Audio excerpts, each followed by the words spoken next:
You found the skeleton. How would you tell people that? You personally, how would you decide? Well, interesting question. I don't know. I'd have to do research on this.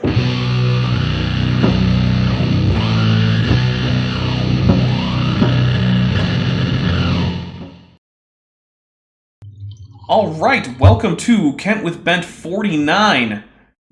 Kent hard with a vengeance. And we got Bent with, what is that, green tea? No, it's oolong tea. Oh. And we got... some people might recognize from a thing that I don't recognize it from. I recognize it from something that happened once, kind of. Wait, what? The one that almost wasn't what happened? Yeah, Bent shows me that, and I was like, Bent, I thought you had never seen Avatar: The Last Airbender. He's like, what? Is that what that's from? Avatar: The Last what? No, I'm just kidding. I know. I'm like, you've got Uncle Iroh on your mug. Come on. You can thank Josh for pointing this out and me laughing and saying I'll sleep on it, and then the next morning I was like, yeah, I'm gonna get that. Yeah, there may have been. It wasn't like an Amazon. I'd actually pay shipping and wait a while, and like, ugh. Yeah. Gross. So, Brian Stevens, you demand a gibbon? All right, so here's the rule on the gibbon. The gibbon comes around usually every second Tuesday of the month because someone used to have a show on every second Tuesday of the month, and so Erica and I would try to not conflict by having Eric with Erica at an earlier time, but then that same person decided to move her show. So, what a dick! I know. I've decided to just never talk to that person again. That sounds reasonable. All right, so why don't you introduce yourself since you are the one who is not normally here, Chesh? Oh, hi, I'm Chesh. I do things. Yeah, that's true. I'm around. I think I forgot to put the link to your channel in my description, so now I feel bad. Actually, wait, did I? I don't know. I'm looking at it. I see join the channel, join Patreon, Amazon wish list, a merch store. Oh yeah, I did not. Twitter, music, and fan Discord. I feel really bad. For any of those things, it's in the description. All right, I'll tell you what. I'm going to go grab your channel link right now, and I'm going to add it. And while I do that, Bent, if you could describe the rules to the drinking game. I don't remember the rules. I just recognize them when you say them. What? Look, here's the one rule. The one rule is we drink when we hear a certain thing. What thing is that? Come on. It's working. Oh, there it is. I tested twice, man. Like, I know. Sometimes there's a delay. Yeah, I know. And a lot of times I'll have to do it twice, and then they'll go. We do drink when we hear the Toho kaiju come around. I would say other kaiju, but like we don't have any. So let me. Yeah, that's true. All right, so that also works. Oh, sorry. Godzilla and Mothra, right? That's all we've had so far. Yeah. Okay. All right, so now I've saved that. The what is it? Description has your channel link. So now I'm no longer a big dick. Just a regular one. So let's see. We also drink whenever Kent Hovind gets something right that he's not just quoting. We drink whenever Kent Hovind says something that's so stupid that we just can't anymore. We also drink whenever someone gets a correct prediction about what's coming next from Kent Hovind. We will drink, like I said, for Godzilla. We drink whenever Kent tells a joke that just doesn't land. And we also just recently decided that I think we're going to add in a, we drink whenever Kent tells a story that we're pretty damn sure just didn't happen. That's the hashtag things that didn't happen. Speaking of stories that just didn't happen, apparently there's this Periscope that says that time Katie Joy Polson harassed me by Unirock. All right. So, and welcome everyone who is in the chat. I'm seeing a lot of people here. We got Monk Mayfair, Brian Stevens, James Downard, Red Whale, Bradley D. Waters. We got Vesta Freyer, Hawkskull. Nice to see you guys. So, all right, let's get on with some Kent, and I think you guys will be happy to know that I actually went in and I couldn't turn the video up anymore. So what I actually did is I popped it into my video editor, forgot to fix the output aspect ratio, so now Kent is squished. But I also just brute force amplified. I just put the volume on this audio track to like 2.5, so it should be much more audible now. So, hooray. I've got skills, and here we go. And we finally had to get lots of labor laws, child labor laws and stuff had to come in because they were working little bitty kids in the factories, you know. He gets his arm cut off, oh well, get another kid. That really was the mentality because there's too many people anyway. You know, one interesting point, Kent isn't really wrong here, but it is interesting to note that child labor laws actually came in as factories were no longer tending to employ children because they didn't really need to. So it's a weird thing. It's a fairly common thing that new regulations and things like labor laws come in as the problems they're attempting to solve start to go away. So I'm not saying don't have them. I'm just saying it's a weird trend. Like you can look at OSHA, like pre-OSHA and OSHA like worker safety statistics. And yes, worker safety improves after OSHA, but it was already improving and not at a hugely different rate. It's a little weird. It's a little bit of the mentality they have in China right now. People are expendable. Just throw them away and get another one. You know, there's plenty of them out there. Somebody said if you lined all the Chinese up in a column, 4 people wide, 4 abreast, and started marching them into the sea at a steady march, you would never run out of Chinese. They're being produced faster than that. Wait, so they're having sex and giving birth in 4 columns that are marching into the sea? How is that going to work? I feel like that's a thing that didn't happen. Yeah, that sounds made up, but I don't know. I mean, maybe someone said something like that. Yeah, I mean, Kent said something like that, so if he said it, who knows who could have said it. It's a really weird and morbid thing to talk about. And actually, Ben, you and I were earlier talking about Kent likes to just go into weird, morbid places and then double down on it, and we don't really understand why. It's really weird. Yeah. It's really That's just weird, Chinese. yeah. Not the rest of the world. Column 4, I don't know if that's true or who figured that out, but I suspect it probably is. They're being born awfully quick, you know. Oh, so that was just a thing he heard. Okay. My goodness, why do you even... You know, See, I'm not sure it is. It may have been a thought that happened in the shower. That's true, because we have talked about the fact that Kent seems to be unable to distinguish shower thoughts from memories. Yeah. The laissez-faire capitalist, or we can go off on a long rabbit trail there, but you might want to read this. Get this book, Henry Morris's Long War Against God, if you want more on this topic we're now talking about of how capitalism the on Kent with Ben, guys. philosophy relied on the idea that there are more people born on the planet than can possibly survive. Now, this is exact... No, Malthusian economics was based on that idea. Evolution wasn't. It was based on the observation that generally most species reproduced above the carrying capacity of the environment. Humans are weirdos in that, one, we've not been doing that lately. We've actually been increasing the carrying capacity of the environment faster than we've been reproducing. But also, in first world countries, we've been reproducing less. And in fact, as wealth rises in other countries, their reproductive rate tends to go down. So humanity will probably not ever have a 12 billionth member while it's limited to Earth. So, yeah. Is Kent just trying to say all living beings die and they can't outgrow their environment via numbers? Well, I mean, because they'll die?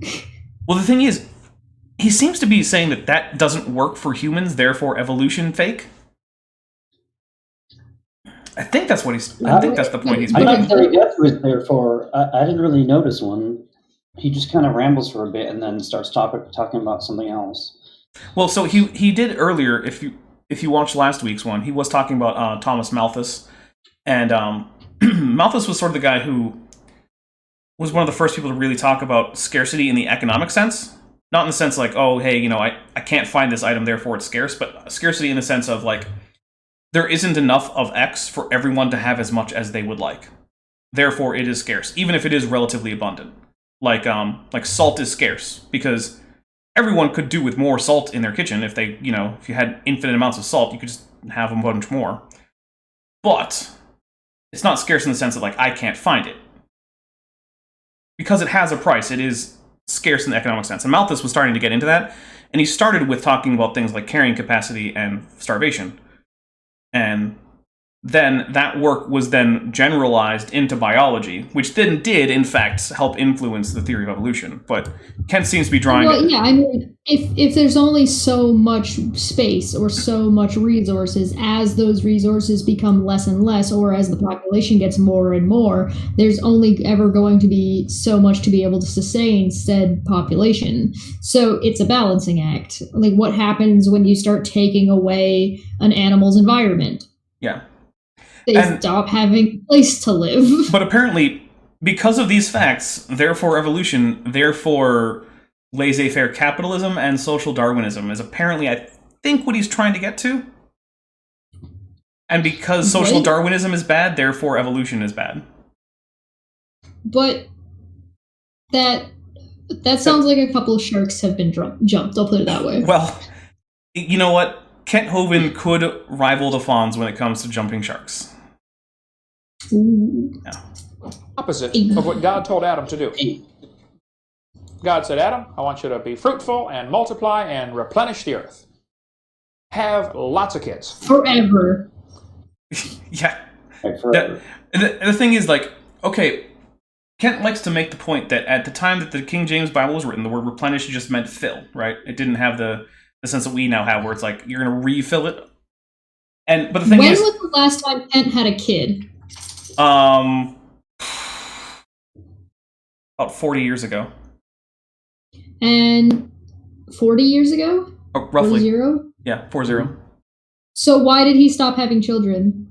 Well, so as it turns out, we Bent and I learned today that his wife was basically pregnant for 3 years straight. So maybe she just refused. Because after that, I can imagine why someone might be like, nope, no more kids. Well, but his doctrine is saying have tons of kids, never stop having kids. Yeah. And he's going to be able to have kids for a far longer period of time than, say, his wife is going to be able to. Like, sorry, ladies, you're only going to be able to pop out so many. That's Kent's problem. His second and third wives, they were too old. He should have got some young ladies so he could keep replenishing the earth. But the point I was going to make real quick is, like, if you're going to say fill the earth, that means that there's some kind of a limit to it, Kent. Like, you can... once it's full, that's it. As many children as you can. Like, so... so many children that they then become... The earth becomes made of interwoven Kent babies. Oh, God. That's so gross. Although that was also sort of the premise for a Star Trek episode. There were just so many people that it was standing room only on the planet because they cured all diseases. And so... Yep. This woman, like, tries to catch a cold from Kirk so that they can all have a new plague and clear out a huge portion of the population. Oof. Yeah. Oof. Of course, the devil wants the opposite of that. And I'll show you in a minute why he wants the opposite of that. Yeah, I would like to know, because it doesn't make sense to me. On the essay of population.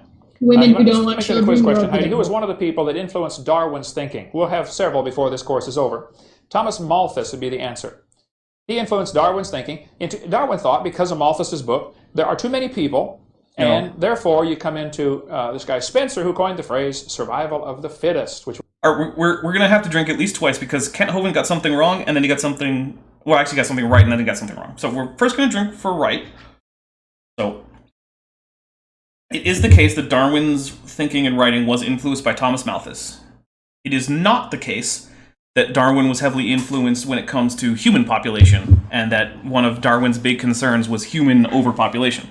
Because the thing is, you gotta realize, Darwin was living in what was to some degree, at least in terms of human population growth, a post-Malthusian world. Because Malthus was predicting a fairly imminent, like, worldwide famine. Like, hey, this is a big problem. Like, we're growing exponentially in population, and according to Malthus, food production capacity only grows linearly, and, you know, linear is not going to keep up with geometric increase for very long. But by the time of Darwin, people were looking around and were like, well, I mean, there's no worldwide famine, so I guess food production doesn't grow linearly. Like, we'd already figured that out. But that's not the case for other animals, because other animals are really bad at farming, with some exceptions. But, like, koalas will only eat one thing that's bad for them. They have to eat a shitload of. Right. Or pandas. You know my favorite fact about koalas is that if you take eucalyptus leaves and you put it, like, on a plate or, like, in a pile or in a bowl, they won't eat them. because they don't recognize it as want- food unless it's growing off of a branch. So they will starve. They have tiny pea brains. Yeah, Little peanut so brains. you could literally surround a koala with giant mounds of eucalyptus leaves, the one thing it eats, and it will sit there and starve because it doesn't recognize that it could eat those things. Yeah. Yeah. Koalas are a little bit dumb. Sorry, koalas. Has humans possibly become the dominant species on the planet? We'll get into later. Which, by the way, is not true. Oh, hey, Bradley D. Waters says leafcutter ants. Am I a joke to you? Look, that's one of the exceptions that I would mention if I went into them. Leafcutter ants are good at farming. So, you know. Leafcutter ants are going to be the next civilization on Earth after the humans go extinct. It's going to be leafcutter ants. I think octopus will Well, the problem with pretty octopus welcome. is, like, how do you do metalworking underwater? I don't see them. you have to. So they're going to come on land? Land octopus? Sure, why not? I mean, I'm a land fish, so, you know. That's Now, the true. world is not overcrowded. A little bit of facts can undo a lot of erroneous teaching.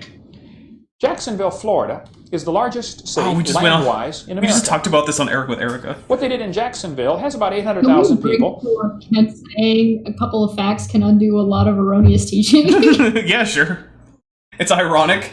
And Just a little projection. They incorporated the entire county into the city Hilarious. limits because they had two governments, a city government and a county government. Well, why pay for sheriffs and police? You know, why have two separate systems of government? So I'm sure somebody got upset when they lost their job, but they ended up incorporating the entire county limits into the city limits. Okay. So when you drive into, I forget the name of the county now, it's not Dade County. What? Duval County, yeah. When you drive into the county, you're also in the city. So it's 25 billion square feet in Jacksonville, Florida. Now, that's a huge city. If you've ever driven across it, it's a huge city. But 6 billion people on the planet could all get in there, and everybody have 4 square feet. A And little Which is crowded, not as crowded as an already- elevator gets. yeah, so the reason that people talk about overpopulation, and I know that I talked about this with Erica last week, so I'm sorry to my audience, but I just have to reiterate. The reason that people say that there's overpopulation is not because there isn't room to physically put all the people. That's not the limiting factor. Like, did you know that you could stack people laying down on top of each other and fit even more, Kent? it's like, look, limiting factors are things like how much arable land exists, how much pollution can we put out before it becomes untenable, and there's reason to think we've already gone long past that one. So, like, no one is saying, oh, the world is overcrowded because physically people are packed together like sardines across the entire surface of the earth. That's not anyone's argument, and I don't know why Kent Hovind thinks it's a good idea to argue against that position. Like, yeah, he does that with a couple of different topics, though, doesn't he? He Oh, picks yeah. like a point nobody's making because it's a stupid point, and then makes that point as if he's like thought of something Right. ingenious. and then he's like, see that straw man? I'm gonna bash it down right now. Look at that. Look at that big old It's dead not straw even a man. Straw man, it's like literally something nobody said Right. at all ever. Yeah, and it's just one of these where it's like, why do you think that this is the position that anyone is taking? Like, maybe, like, you know, your 3-year-old kid who's heard about overpopulation might be like, well, maybe people could just get new places to stand if they made big buildings. And it's like, oh, that's cute, but no, that's not the problem. Yeah, this sounds like something. You're a 10-year-old way of thinking. Yeah. Can't do. Maybe I think- Kent learned about overpopulation from his son Eric when Eric was 10, and then that's like the most study he ever did. We can fit like 3 more classes in our gymnasium. All right, let's keep going. My goodness. Wait, I thought they could just keep marching into the You ocean. could probably though. fit it. You could just never run out of people. How many people can you fit in the ocean, Kent? I Oh. forgot about We're just that. gonna have floating cities made out of dead bodies. Well, hey, you know, some creationists say that coal came from floating forests that caught on fire during hypercanes in the flood. So why not have cities made of floating bodies? Everybody in Jacksonville, Florida, twice, quite easily. Oh, twice. So the world is Wow, not that overcrowded. changes I tell people, have you driven across Kansas? Or Wyoming or Montana, where Eric went to school out there? Yeah, Kent, what those things have in common is one of two things. Either they're primarily taken up with food production to feed all those people, or they're not arable land, therefore they're very useful for humans. And the fact that you can physically stand in them doesn't help much. Like, my goodness. There's a lot of Canada that remains unpopulated, or very, very few people live in those places. It's because it's rocks. Yeah, rocks and ice. And it's cool. Yeah, rocks and ice. You want to go live on the rocks and ice? Can't have fun. Good luck getting any food. Like, even... You don't get to do anything. You just have to stand there. Yeah. You only have 4 feet. It's not even... 4 feet isn't even as much as a D&D square. That's true. Yeah, it's not. My goodness. 5 by 5. Although, I hear some people argue it's 2 meters by 2 meters, and those people are dumb. So... Oh, you don't get to... Oh. Not 2 meters by 2 meters. 5 feet by 5 feet. Yeah, no, don't do D&D by meters. No. It's one of the few things I will advocate against. Don't mess with my brain like that. I already learned it all in Imperial. Please do not mess with my brain. What was it? Games Workshop does pretty much all of their games just in Imperial Measures, and I think that they are the sole reason that the UK still stocks measuring tapes that have Imperial measurements on them. My character is already broken for how far my character would run. You give them an extra 1.5 feet on every square. Oh, you get a monk. They're gonna fly even faster. Yeah. At a certain point, you're just gonna have like lift off. You're like, oh, your monk reached orbital velocity. Good job. Yeah. My one monk was a 4th edition monk, so yes, the speed of bonkers. Yeah. And then I did make one in 5th edition just for the goal of being as fast as I possibly could, and it was a monk barbarian wood elf. yeah, that would make sense. Just because I wanted to see how fast he could go. It's like, I made the Flash, guys, but also he has Cure Wounds. All right, for $2. For $2 from Vandalia 1998. Hope everyone has a person bubble in Kent's Earth. Yeah, it would be nice to have a personal bubble in Kent's Earth, but apparently not. Look, the world's not overcrowded, folks. I just flew out west, and Eric, you flew back. You look out the window and you think, where is everybody? I mean, there's zillions of miles of nothing. Yeah, it's nothing for a reason. There's just nothing down there, folks.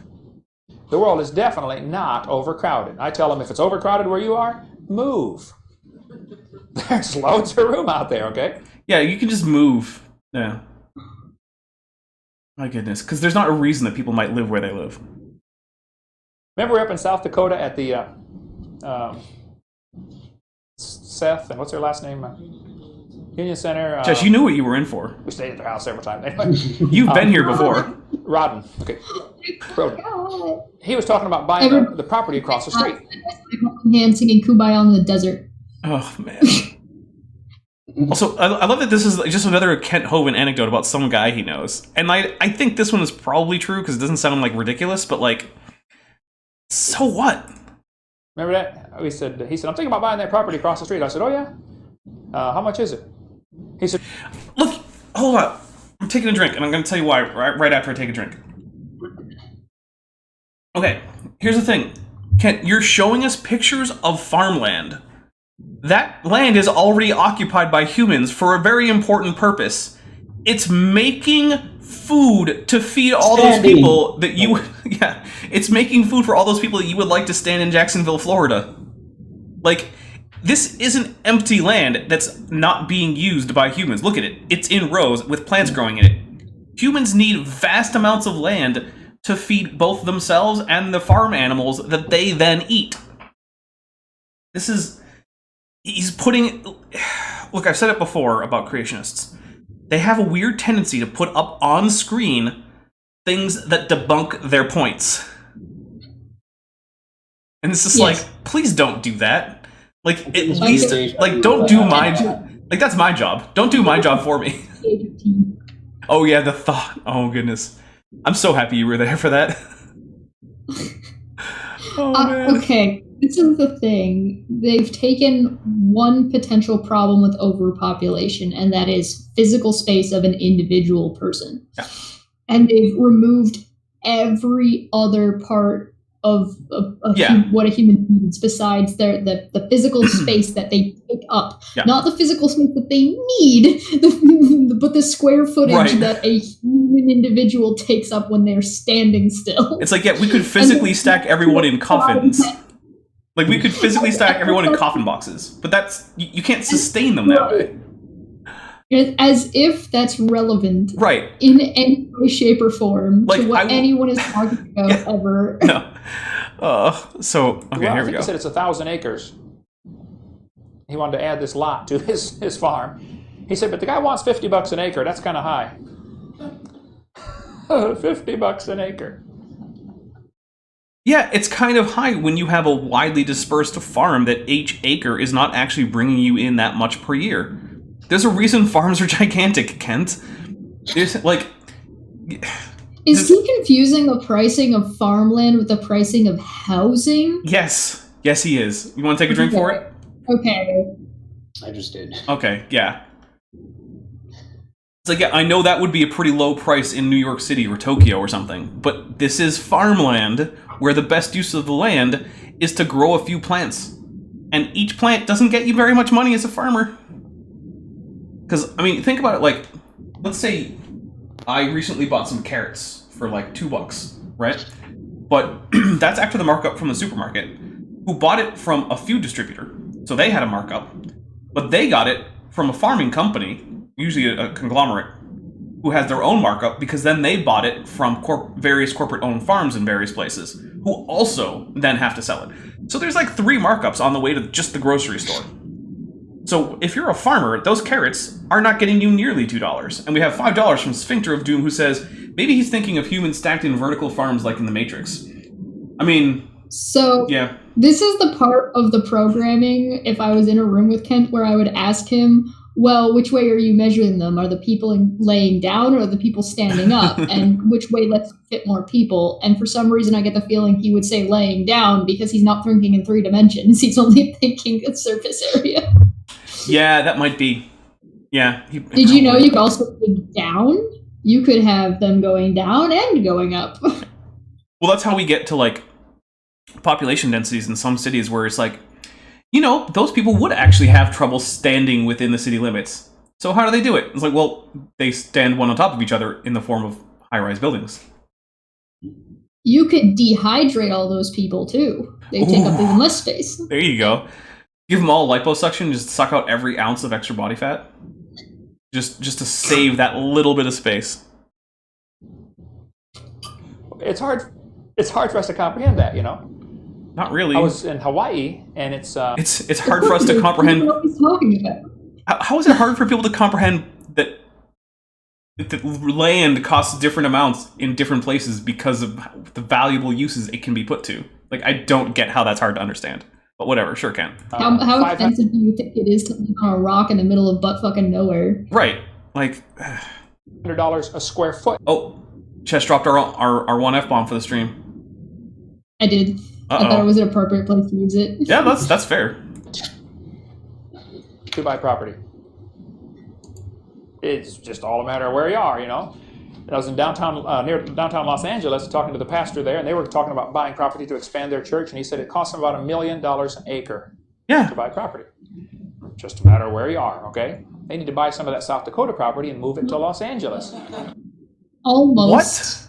What? Oh, that joke actually landed, so we can't drink for it. Okay, so here's the thing. Buying property depends on where you live. If you're talking about property that you live on, and as soon as you switch to farmland, it changes things entirely because you're looking for an entirely different spectrum of things. So if you're a business person or you need a job, you can't just move to the middle of a farm somewhere in the middle of nowhere because you have to go to a regular job. That's why a lot of people live in groups in cities because that's where the job market is. No, just become a subsistence farmer. Right, and that's why it's depending on where you go, you'll have elderly people retiring in areas where there is less industry. Yeah. It's almost like human beings are social, and because we're social, depending on what we do and where we live, changes the pricing and the economics that goes into being a social species. Weird, I know, it's bizarre. Yeah. It's crazy. Problem. But the world is not overcrowded. Anyway, the population growth chart clearly shows that it could have easily started 4,400 years ago. Oh my goodness. I want you to look at go back to the one that's in the textbook here from Merrill Let me Science. go back to the one I want you to that's see what they did available with their on population YouTube. growth curve. Right Everyone there. to check in the new tab right now.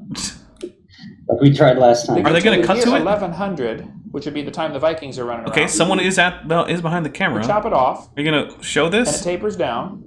Now they're saying in 7000 BC, there Where were am I just now? very few people on the planet, right?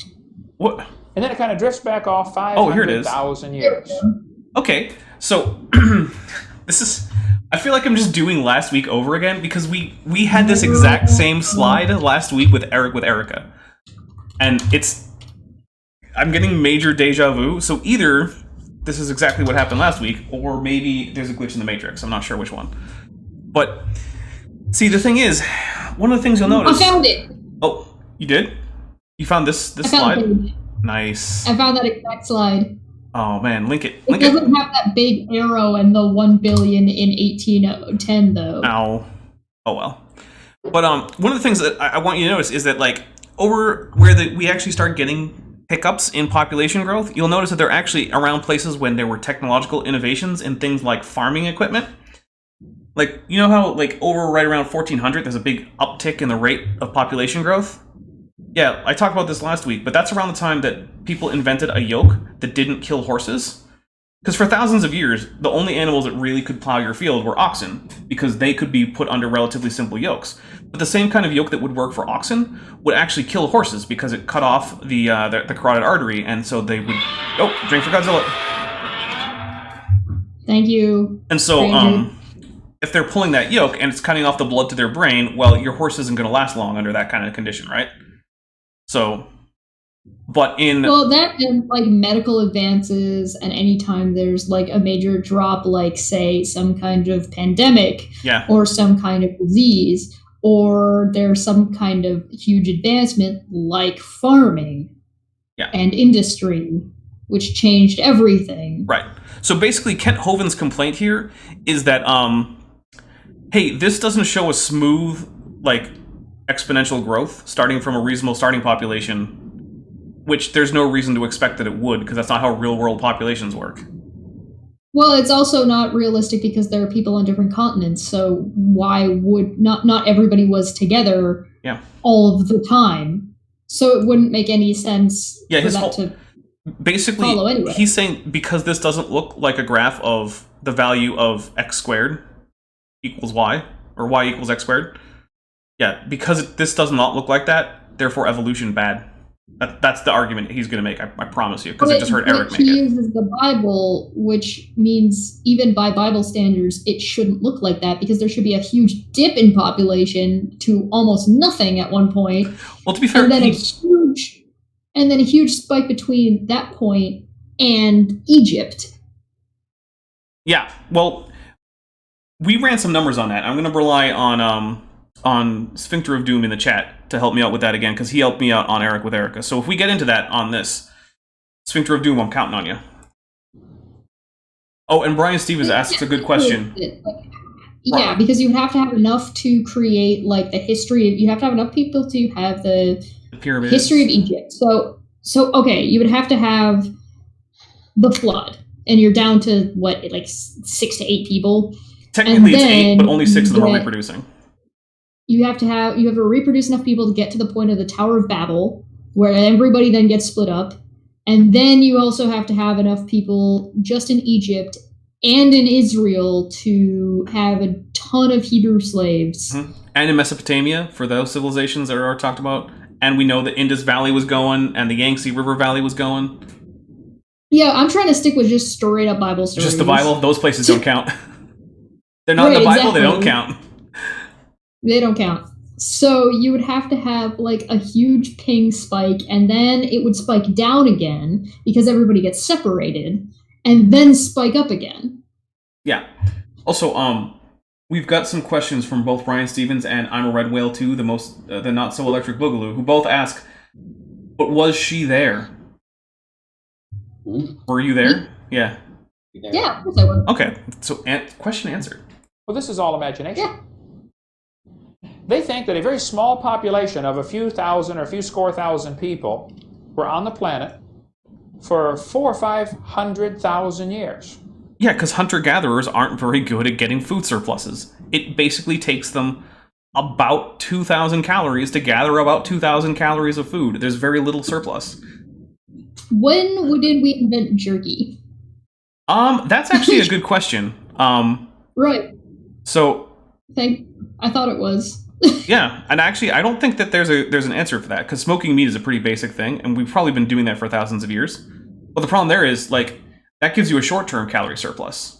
That's not going to be enough to carry you through years. It only lasts so long, and you can still only carry so much. Like, Right. so some of the developments that get overlooked, besides like settling and farming and being able to do that, would because before, when you're a hunter-gatherer, you're traveling. You're nomadic. You're following herds around. You're not staying in one place and having time to farm anything at all.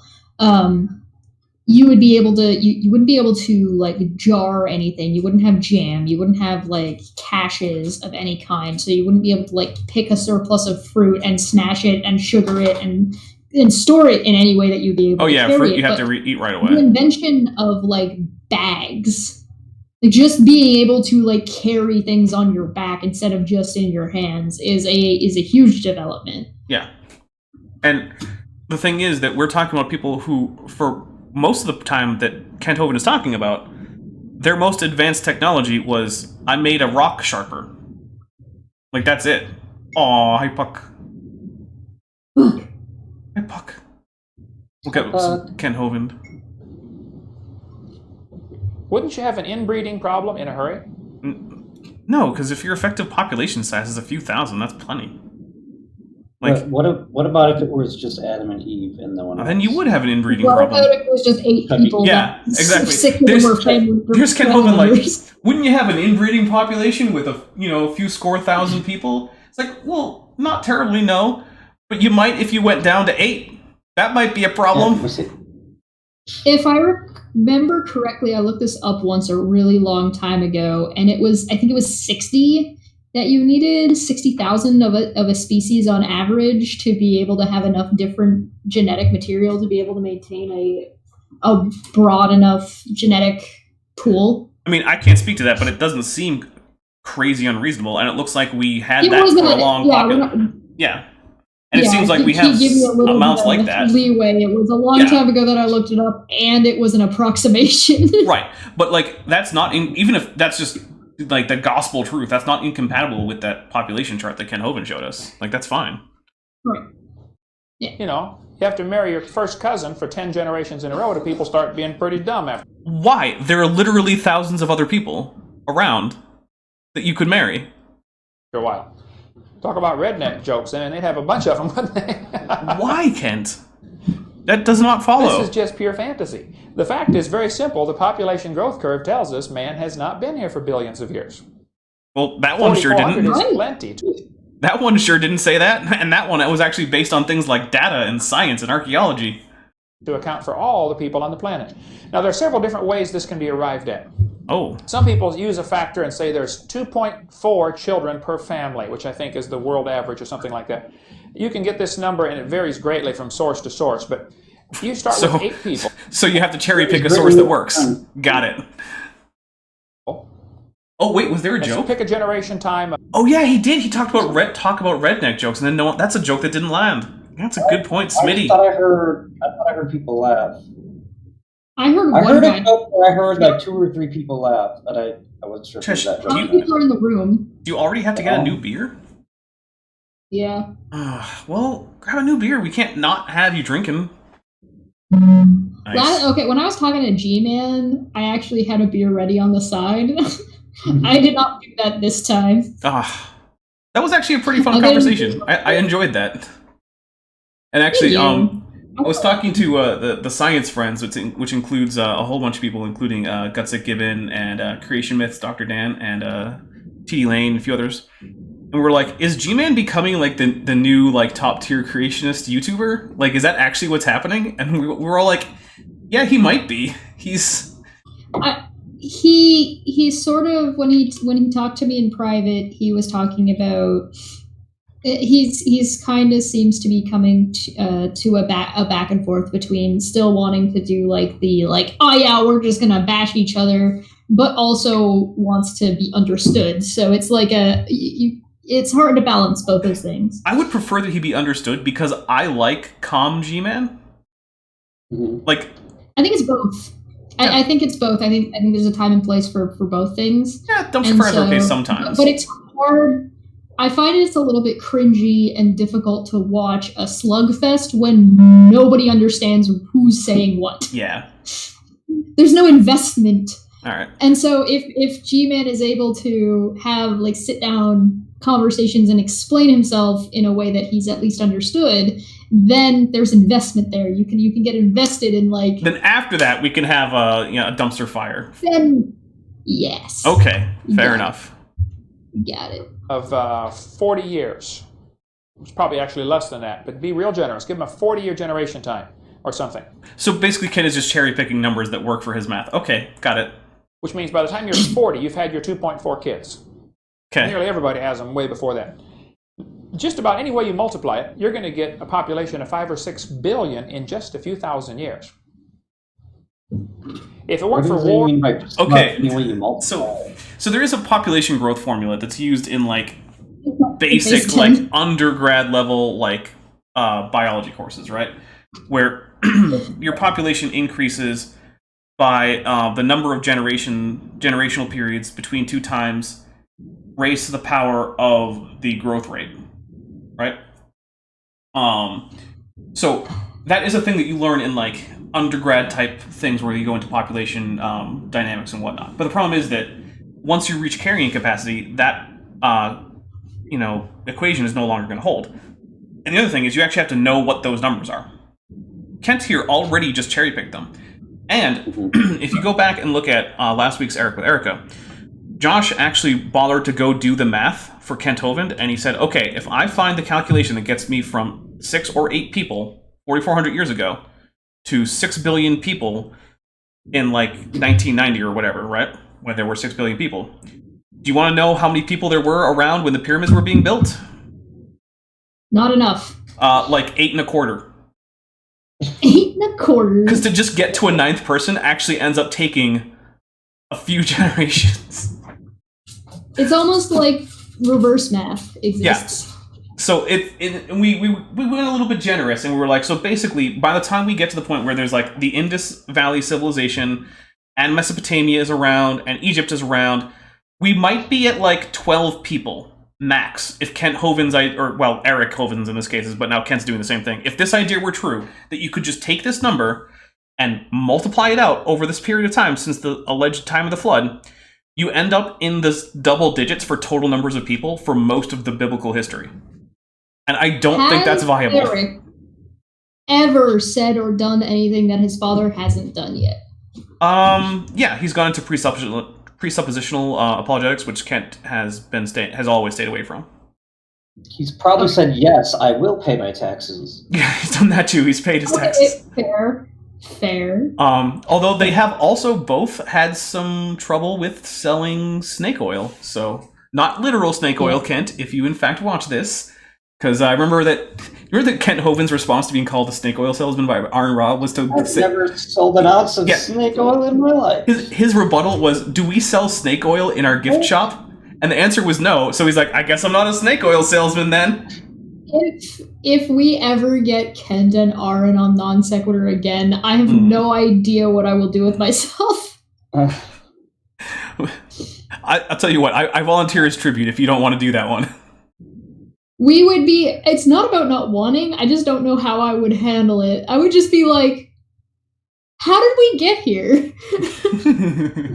How did we end up here again? Because of one internal drama, and I mean we might be able to get Kent. At this point probably be more likely to get Kent than Aaron. That might be.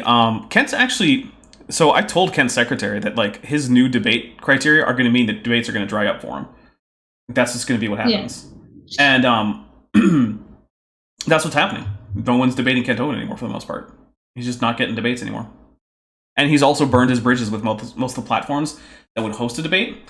Like, he just recently was willing once again to jump onto a modern day debate.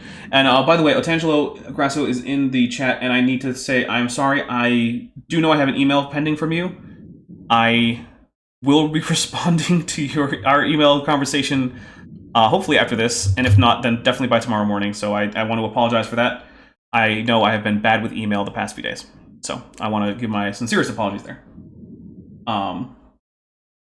Oh, so Creationist asked what's his new debate format. It's not so much a format as it is he basically wants enough information to dock someone before he's willing to debate them. So yeah, if you want the in-depth nitty-gritty details, Erica and I go over it in my video, Kent Hovind is a Coward, which you can find. It has a picture of me, and it has a picture of Kent Hovind with his skin recolored to be a bit yellowish. And famines and pestilence and stuff like that, it would be much greater. During the Great Plague in England, or Europe, in the 1300s... Okay, so he does know about times about a third of the entire population died. It wasn't just in Europe, Kent. I mean, it's just in England. It was in all of Europe, but hey. It's all because they were not obeying God's law about sanitary disposal. We got a whole videotape on the Bible and health. You might want to hit on that. So people keep asking... No, as a female, if there's one thing I don't want to get into, it's the Bible and health. You know what? Chesh, the Bible is right. We should just shun people who are on their period. They should be locked in their rooms. This is just how it is. Okay, listen, I tend to lock myself in my room when that goes up. But that's up to you? That's a you thing? It's for entirely different reasons and purposes. You're ritually unclean, man. Just because intentions aren't always an excuse for something doesn't mean they aren't reasons and they don't matter. Intentions matter. However, they're just not always good enough. Look, I'm sure that medical science is going to get around to figuring out just how it is that dove blood helps with leprosy. My sister for Christmas got me a Diva cup. So I took a picture of it and I posted it on Twitter and called it a forbidden shot glass. I saw that tweet. I thought it was a little gross, but it was also funny. Yeah. Don't. You were not allowed to take that shot on this stream. Just saying. The verse in Deuteronomy, sure. When thou goest abroad to do it on your own channel, thou shalt have a paddle upon thy weapon, and turn back and cover that which cometh from thee. In other words, carry a shovel when you go outside to go to the bathroom and bury it. Okay. Of course, in America, we don't have many problems with this because we have, very strict sanitary laws. I mean, I'm glad the Bible tells you to bury your poop. Good advice. That's fair. By the time people had traveled to America, plumbing existed. Well, what the fuck is he talking about? It's not strict sanitary laws. Plumbing existed. The first people in America basically were just doing outhouses, which is basically just delaying when you bury your poop. That's why I specified when people first traveled to America, because there's no way Kent Hovind is taking indigenous people into account here. Oh, well, that's probably true, yeah. But yeah, it's not so much that it's illegal to go poop outside. It's really, as far as I know, it's not in most places, as long as it's not in public. Like if you're out in the woods, like camping or whatever, and you didn't bring your own toilet, like I'm pretty sure you're allowed to go poop in the woods if you do it properly, which doesn't involve burying it. Your cat was right. Bury your poop. So I mean, fair, I guess. But in other countries, they have serious problems with diseases because of the lack of sanitation. It's not very many. And in 1300s, people died because by the millions. It's because yeah, it's not because of that in its entirety. It's because of sanitation in general, like access to soap. Yeah. So Smitty, water. Well, actually, there are places where open defecation is actually a health concern. There are some places in sub-Saharan Africa and very poor parts of India where that is a real problem. Of course. I'm probably pretty confident that there almost always will be, because there's always going to be a problem of some kind somewhere that can be... What I'm more specifying or kind of zoning in on is Kent is describing... It sounds to me that he's describing all sanitary problems in third world countries and ascribing them to this when that's not the case. And he's also seeming to say if only they had the Bible, this problem would be fixed. which is not really true. Which is 100. I mean, I guess they'd have toilet paper at least. Or no, they would at least be burying their poop. Is basically what it comes down to. Because that's Listen, according to I him, would that's the good rather- advice from the Bible. Well, yeah, but I mean, once you've read it, you can use it as toilet paper, I get it. which is more sanitary.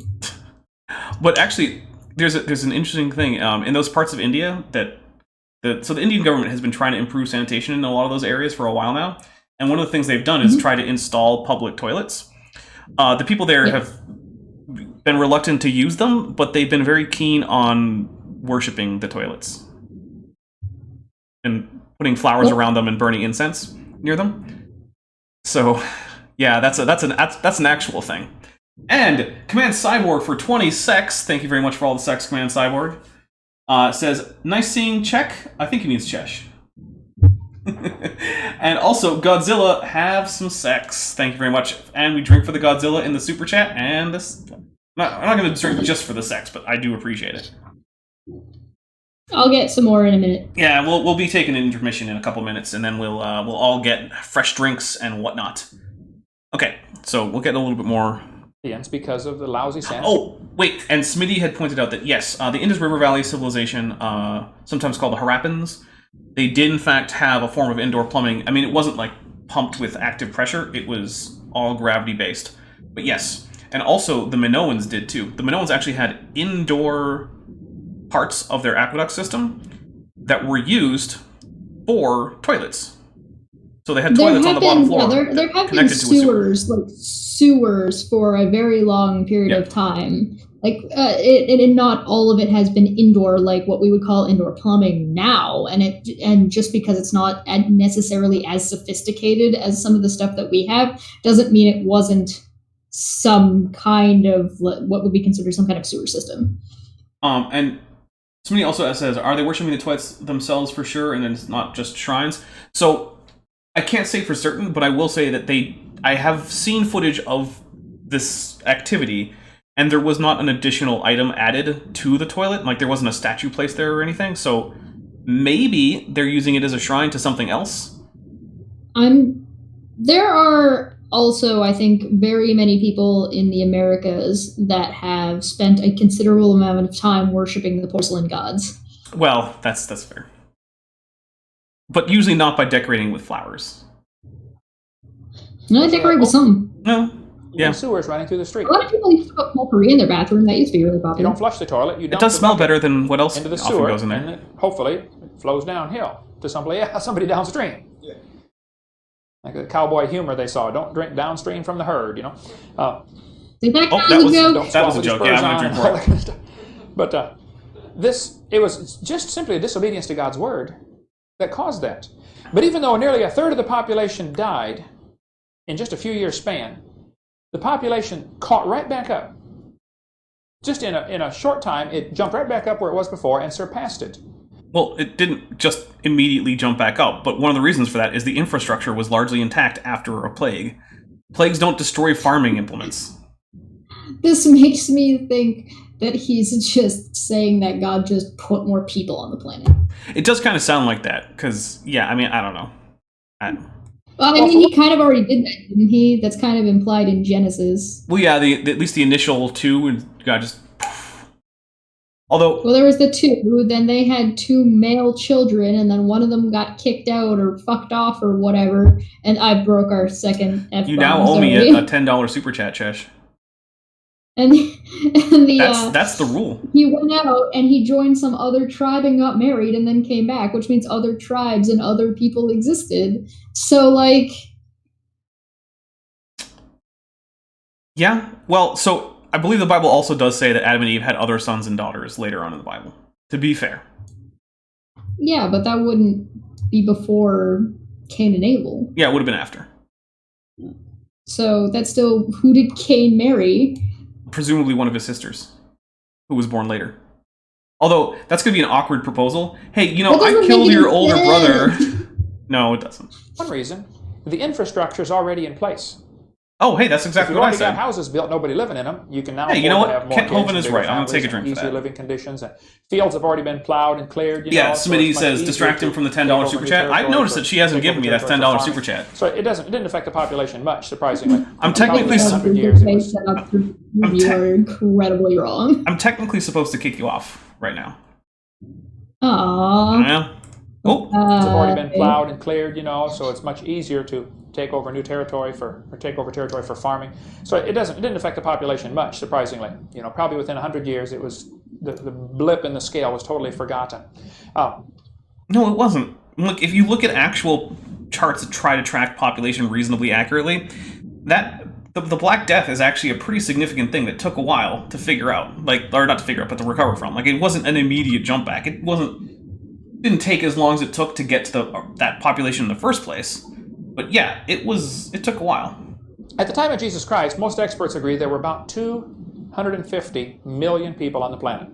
250 million. This chart will be in your seminar notebook here that you got with the course, showing this population statistics. Now, you'll find people that argue about the exact number, and there is no way to tell the exact. Population. Yeah, the chart is inaccurate. Yeah. What was the year that said? We'll go back a second. This chart will be in your seminar. Birth of Christ. So that value. you can do that as a proxy of year one would be a good proxy. 157. On our notebook here that you got with the course, showing this population statistics. Now, you'll find people that argue about the exact number, and there is no way to tell the exact number. There were several kings and leaders who took a census of their population. Why was Jesus born in Bethlehem? They had to go to Bethlehem for the census, right?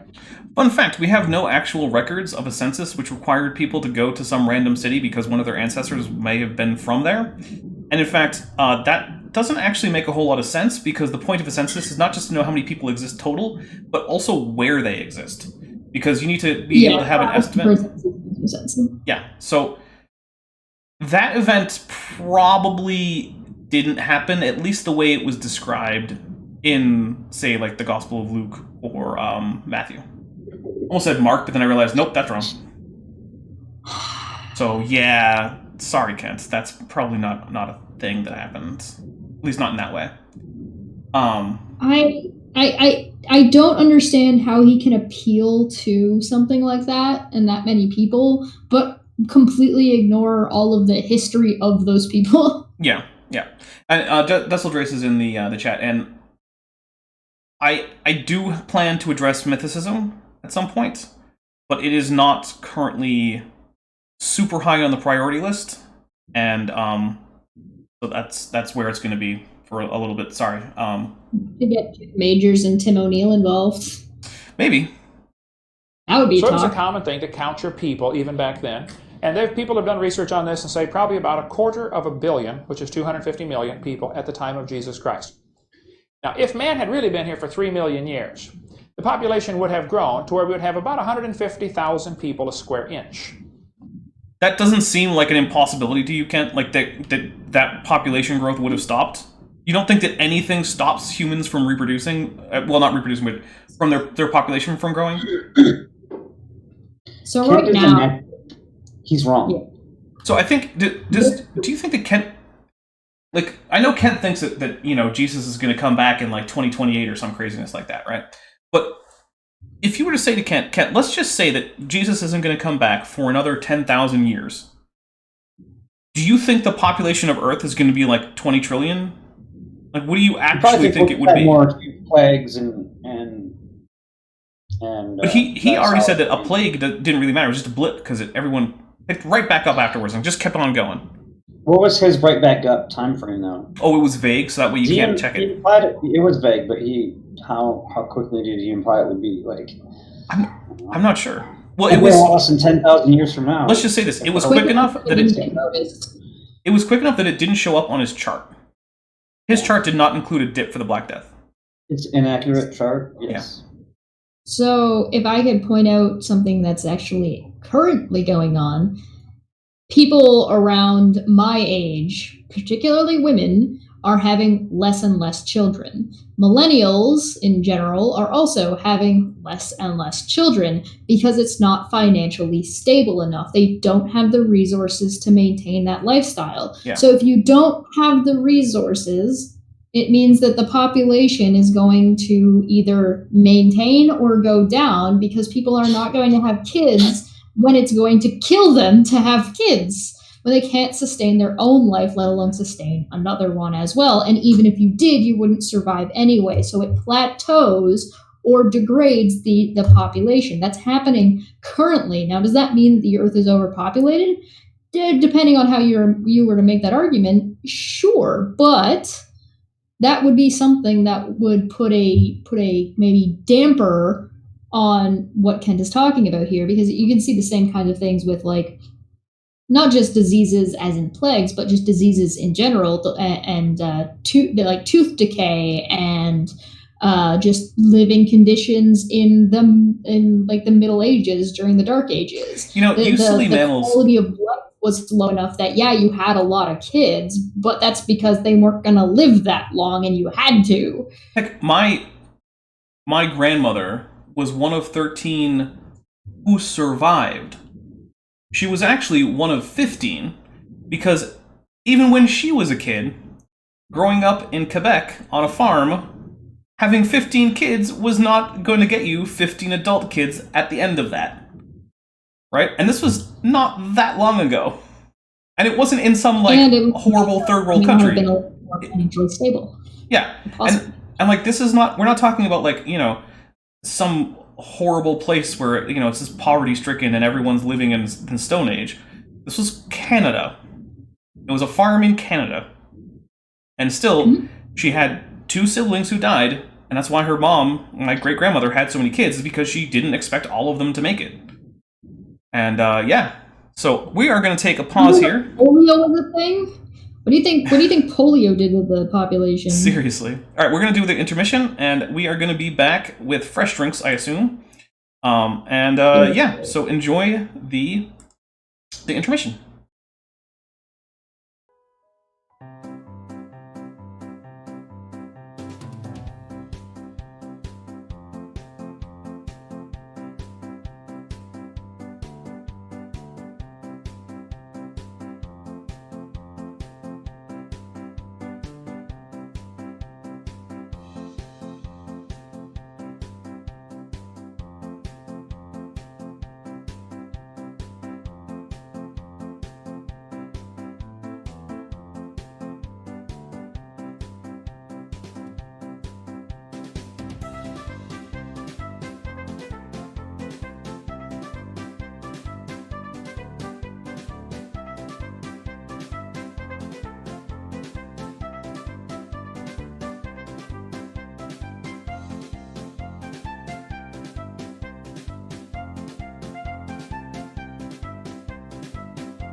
Oh, Nani? Dare? Oh, Kojira desu ka?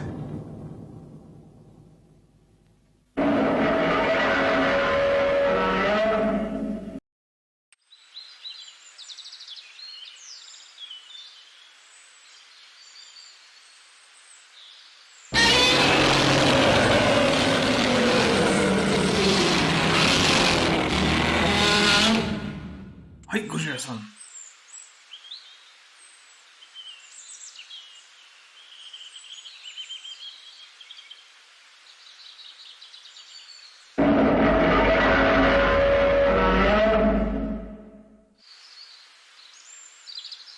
Hai.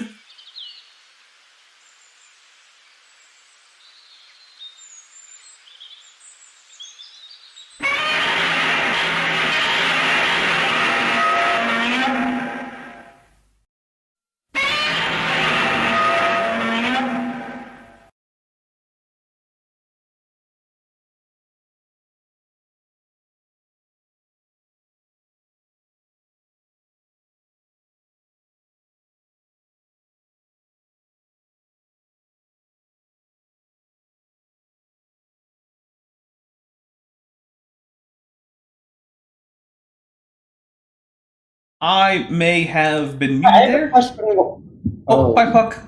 So we're back with Just Bent. While we're waiting, why is it that we have 50 people launching but only 23 likes? Ooh, that is a good question. And Ben Daly said the same thing. Yeah. Because I'm pretty sure Ben Daly in 1998 was probably one of the first people to like this video. Oh, definitely. Yeah. Yeah. Hey, I didn't forget to unmute. Oh wait, I chose not to unmute.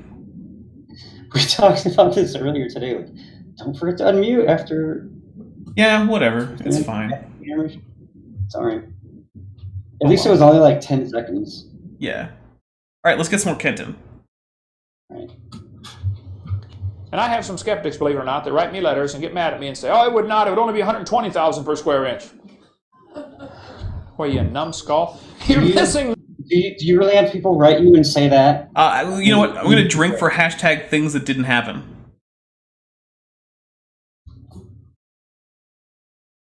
Yeah. That's a hashtag things that didn't happen. The point, okay. We're going to have to keep track of how many drinks happen while Chesh is still gone. The fact is, of course, that would depend on what you're using for a multiplier, how many kids per family, et cetera, et cetera. But the fact is... Chesh, you missed a drink. Oh, that's okay. I missed a couple, didn't I? Anyway. Yeah, but you missed a drink for hashtag things that didn't happen, which is quote-unquote atheists writing Kent Hovind to say that it wouldn't be 150,000 or 150 people per square inch. It would be 120. Oh, whatever. Yeah, basically. It'd be 120,000. Yeah. Apparently, quote-unquote atheists write to tell him that his crazy idea about how many people there were, he did the math wrong. No one's writing him to say that. I want to see a screenshot of one of these letters or emails. And actually, the other thing I would also like to see is he leaves his number and his email is public, and you could probably write him a letter. And I would love to see all of you flood him with fan mail that just math. Trolls might write him and say 120,000 per square inch. That's a possibility. I doubt it. I still think it's a things that didn't happen. I feel like it's one of those things that didn't happen until he said it, and now it's happening. Well, that would be I'm nice. gonna Yeah. ask people watching this, please don't harass people, including Kent Hovind. Command Cyborg says it's not a proper Kent with Bent without some weird malfunction around the intermission. That's fair. Yeah, I'm really bad at the intermission. The world simply is not overcrowded, and it is not billions of years old. The population growth curve demonstrates that. No, it doesn't. Now, whether we like to understand it or believe it or not, there are an awful lot of folks in our country and around the world that have the evolution philosophy. It's not a philosophy. It's a scientific theory. You can't derive your philosophy from, what about epistemology or moral philosophy can you derive from evolution? I thought it was a religion and not a philosophy. I don't know. Kent Hovind isn't exactly good at the words. That's true. I guess you could derive some kind of social philosophy, like how you think social things should work, but there's a difference between biological evolution and social evolution. Yeah. So it wouldn't apply anyway and doesn't really make any sense. I'm not even sure you could derive how social systems should work. I think you might be able to explain how they do, but that's a different question. Like how things work and how things should work are different questions. And you could probably get to... Yeah, no, that's fair. Yeah. But there might be people who come to the conclusion that this is how it does work, therefore it is how it should work. Yeah. So if I'm giving Kent charity here, he might be trying to say that there are people who have come to the conclusion that survival of the fittest is the way we should live. And not just biologically, but socially and economically and politically. Yeah. Now, if evolution is true, then only the strongest have a right to survive. No. What? What? I'm taking a drink. It's a straw man, and it's it's hard not to be so obvious, but it is. Evolution doesn't even say that it's going to be the strongest or the fastest or whatever. It's just the ones who are best adapted to their environment, which might actually involve being weaker. If you're in a situation where calories are really hard to come by, but what calories there are don't require lots of strength to get them, then smaller, weaker muscles are going to be advantageous because you don't need as much food to survive on. And so evolution will favor someone getting a drink. Yeah, that's Puck. Puck's like, oh, I missed all the drink triggers. Yeah, catch up. I Yeah. don't think survival of the fittest. The thing is that people will have discussions and arguments about. It's usually just for funsies. Sometimes people get a little bit too uptight about it, but they'll say like, okay, what could win in a fight, a grizzly bear or a polar bear? Which one is the strongest? Which one deserves to survive? And it's like so many of that depends on like how much factors. Like, what bird is the best bird? What factors are you using to determine best, though? Well, I think we all know that what bear is best is the black bear. I think Puck is the best. Oh, Puck is a There are good two bear. schools of thought. And it really would be best to eliminate the weakest. Teddy bear. Oh my goodness. No, natural selection doesn't say you go out and eliminate the weakest, Kent. I'm taking another drink. Yeah, that's not how that works either. Yeah, not at all. It's a misnomer. I just... Zach's type of stuff Hitler told his people. Oh, The strongest we're should straight to survive. Godwin's It's Law. really Just best to drink get for rid of the Godwin's weaker Law. ones. That's how he does it Obviously, too. we He goes Germans are the directly to strongest, it. so therefore Yeah. we should kill everybody else. It's just like, when in doubt, straight to Hitler. That's just what you do. I just... Okay, sure. Why is it called Godwin's Law, not Hovind's Law? Because it was first proposed by a guy named Godwin. I'm kidding. That was the mentality that motivated Hitler and Pol Pot and Joseph Stalin and All of whom, with actually the possible exception of Pol Pot, who I don't know about, were actually noted anti-evolutionists who banned Darwin's book. All of them. They actually had that in common. Oh. Monk in the chat says best bear is Baloo. That's... Oh. What about Winnie the Pooh? I don't know. Winnie the Pooh didn't do as What much about floating Little laser. John in the Disney's Robin Hood movie? Here's my argument for Baloo. Who is also Baloo, by the way. It was just... Right, but Baloo spent a lot more time than any of those other two lazily floating down a river on his back, and that sounds like a good time. Oh, I mean, yeah, that's true. And he did fight Shere Khan, So he's which was pretty impressive. Bit of a And he badass. survived. yeah. Yeah. So he's a bit Yeah, he's a both a lazy badass. badass. Yeah, both a badass and a man of or a bear of leisure. So, And like Bagheera was so uptight. yeah. Oh, Fozzie Bear. Oh, that's a good one. But again, Fozzie's a good one. not so much leisure time in the river. pick I think that's only because he hasn't had the opportunity. That might be. through history. Many of them had this philosophy that there are too many people and we need to get rid of the weak ones. The New World Order, Oh goodness. and many of our American leaders The are New involved World in Order. a drive toward a one world government. We go from Hitler to conspiracy theories. Amazing. Illuminati. And there's- Illuminati snack. There's not even a transition there. He's just like, and now let's go to the New World Order, guys. Oh my goodness. Which probably our Christian politicians are driving towards for some reason. Right, yeah. Well, no, they're fake Christians, Shesh. They're just putting on airs. Oh. Which actually I think is true for the current US president. I don't actually think that he believes in Christianity. That's why he does things like say, my favorite book in the Bible is probably, and he says something silly like, 2 John or something. It's like, that's not how you say that. And then, like, remember when he used riot police and tear gas to clear out a peaceful protest so that he could have a photo op by a church and he held the Bible upside down? Yeah. And he's not normally observed going to any church services. And yet, all these evangelicals in America are like, oh, Trump's a good Christian. And it's just like, He was what? led by Bebus. Yeah, no, he's not. There's no reason to think that Trump believes in Jesus. I don't think Trump would worship anything except his own reflection, so Yeah. that wouldn't mean he classifies as anything else, though. He doesn't have any loyalties anywhere except to himself, so he would only... He's going to classify himself as whatever he thinks is going to benefit him the most at the time, and so... Well, and these same people were always going on, like, speculating about how Obama, a regular churchgoer, wasn't really a Christian, and it's like... I mean, he's doing some Christian things here, and... I mean, is he a Christian? I don't know. I don't care. Vandelli1998 points out, plus Baloo could fly a plane. Yes, in the show Tailspin. Yep. So, you know what? That's true.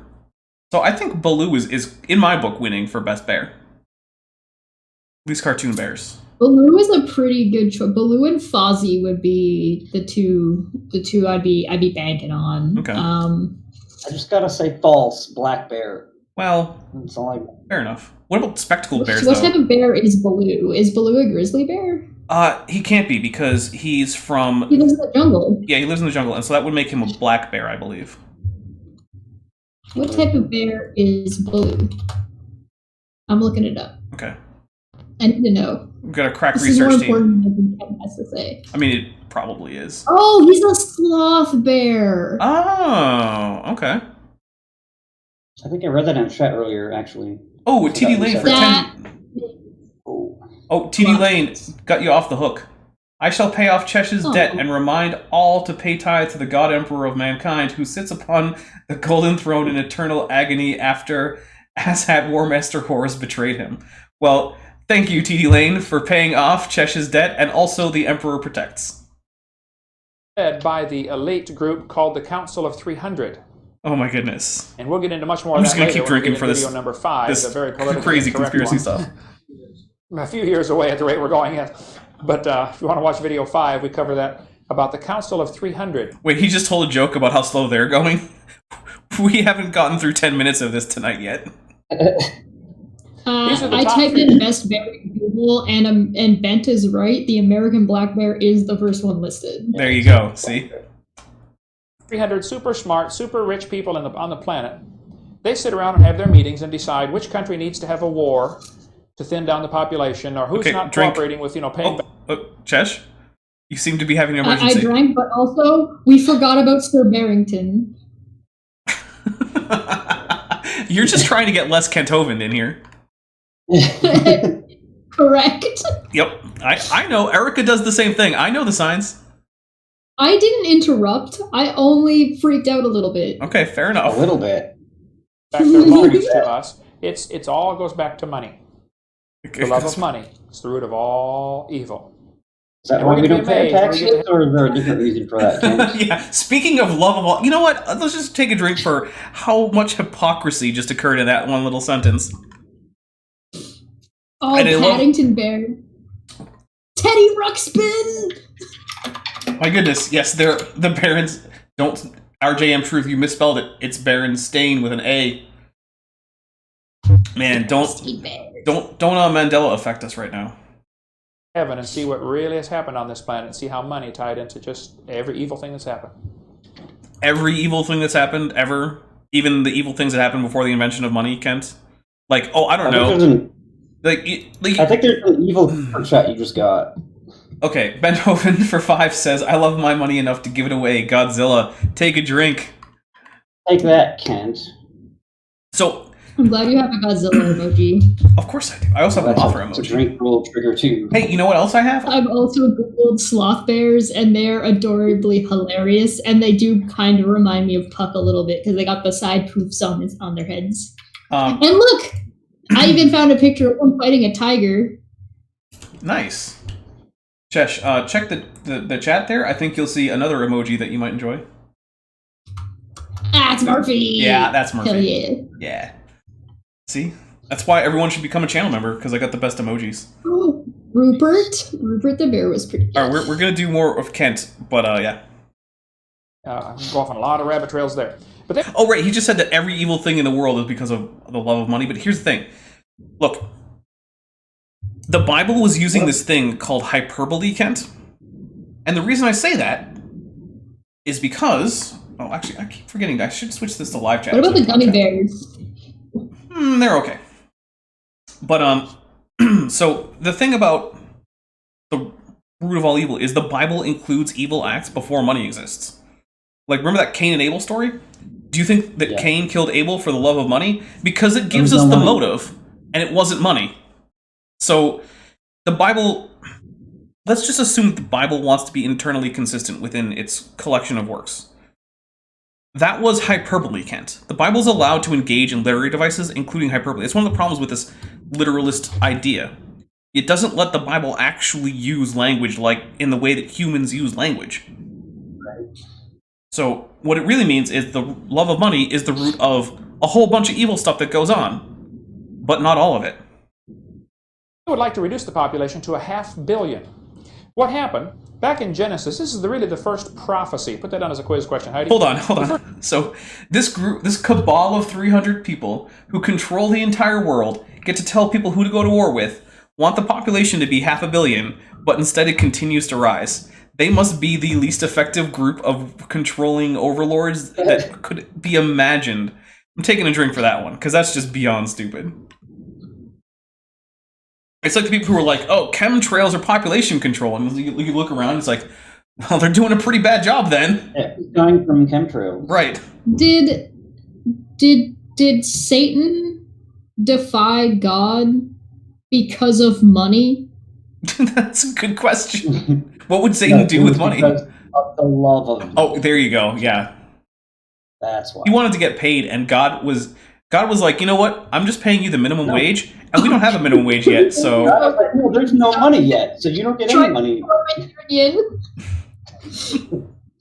Oh, man. This prophecy of the Messiah is in Genesis chapter 3. After the devil, tricked Eve. Now, technically, some people say it wasn't the devil, it was the serpent. Okay. It doesn't say it was the devil in this verse. I believe there are some New Testament passages that cross-reference back to that indicate it was indeed the devil in the serpent. But it doesn't say it in this passage, okay? Yeah, if you listen to Never Reborn music with lyrics from the book of Revelation, it calls it like the dragon and the devil and the serpent. But Kent Hovind is correct. In the book of Genesis, it does not say that it's the devil. So I'm going to take a quick drink for Kent being right about the Bible, which actually is less common than you would think, because despite how much he likes the Bible, he gets it wrong pretty often. So... The serpent, which was Satan, said to Eve, or the Lord said to the serpent, because thou hast done this thing, that is, tricked Eve, thou art cursed above all cattle and above every beast of the field. Upon thy belly shalt thou go, and dust shalt thou eat all the days of thy life. Now let me stop right here. Some people are saying certain large snakes, like boas, I believe, and anacondas maybe, have bones in their abdomen where their hips should be. And this proves they used to walk on land. There was a big deal in the newspaper this week about them finding some fossil of a snake with legs. Wait, Kent, you're not going to address the eating dust part? Because I'm going to take a drink right now, real quick. Because, spoiler alerts, you know what snakes don't eat?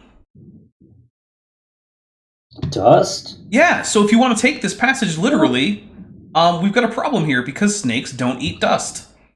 Weird. Dapper, you have a Teespring store, right? I do. It's linked in the description.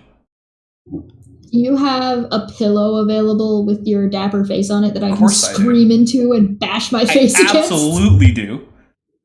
And in fact, it contains, if I remember correctly, like a 16K image of me. Yeah. All right, so if any of you are angry or irritated that Dapper's making us watch this, you can beat up that pillow. Also, if you want to practice making out, I would recommend it. Yeah, or especially if you want to practice making out with me, apparently. Because it's my face right there. I think you can, the blanket would work too. Yeah.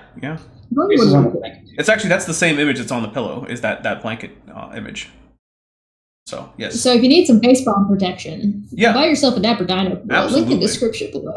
And actually, you know what? Take pictures of it and send them to me on Twitter, because I like to see hey, look, I got Dapper Dino merch. I like those pictures. Send them to me. Anyway. I gotta finish designing the t-shirt that I had, and it's the goblin sticking out a little pocket. Nice. Oh, that's cute. Like that. Pocket goblin. Dino waifu, question mark. So I've received some fan art that was definitely a very pretty version of Dapper Dino. I'll just say that. It's been in at least one video. I've gotten, or no, two actually. I've got some very pretty Dapper Dinos. Has anybody gender swapped you yet? It's hard to gender swap a dinosaur. That's the problem. And I already put myself in a tutu. Like, what do you do to gender swap? What would you do to gender swap the Dapper Dino? I have an idea for you that I'll tell you off air. Okay. That sounds ominous. I'm going to write it down. Okay. I have a pen here somewhere so I don't forget. several large creatures that do not walk, like a whale and these large snakes, do have bones in that region, but they're nothing to do with walking on land. How do you know? Those Ken? bones are anchor points that different muscles attach to. And without those bones and those muscles, they cannot reproduce.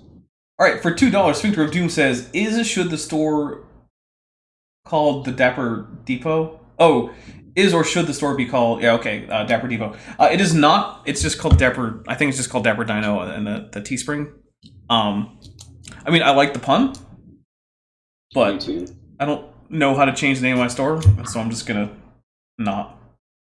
Teespring? And so many, I hope I'm saying that right, but many Karen said that there's no serpent in Hebrew, there's just snake. And my response there is just that serpent is just an old word in English that just means snake. There really isn't a difference between serpent and snake. Nowadays, serpent is a bit archaic, and it usually only pops up in literature. But at the time of the King James was being translated, serpent was just a general term for snake. It doesn't really have any particular special meaning beyond that. So nobody calls them snakes anymore now. Either way, now they're called snacks. Well, snack or danger noodles. Danger noodle. Boop Danger noodles. noodle. Yeah. Danger noodle and Murder snack. spaghetti. Yes. Caution ramen. Screaming word boy. Uggo but still love-o. Yes, we now have a multitude of terms for these animals in English. It has nothing to do with walking and having legs. It has to do with making more baby snakes. So here's the thing that always baffles my brain. Okay, I don't know if you guys know this, but pelvises in all animals that have legs are pretty intimately tied into the reproductive system. Like,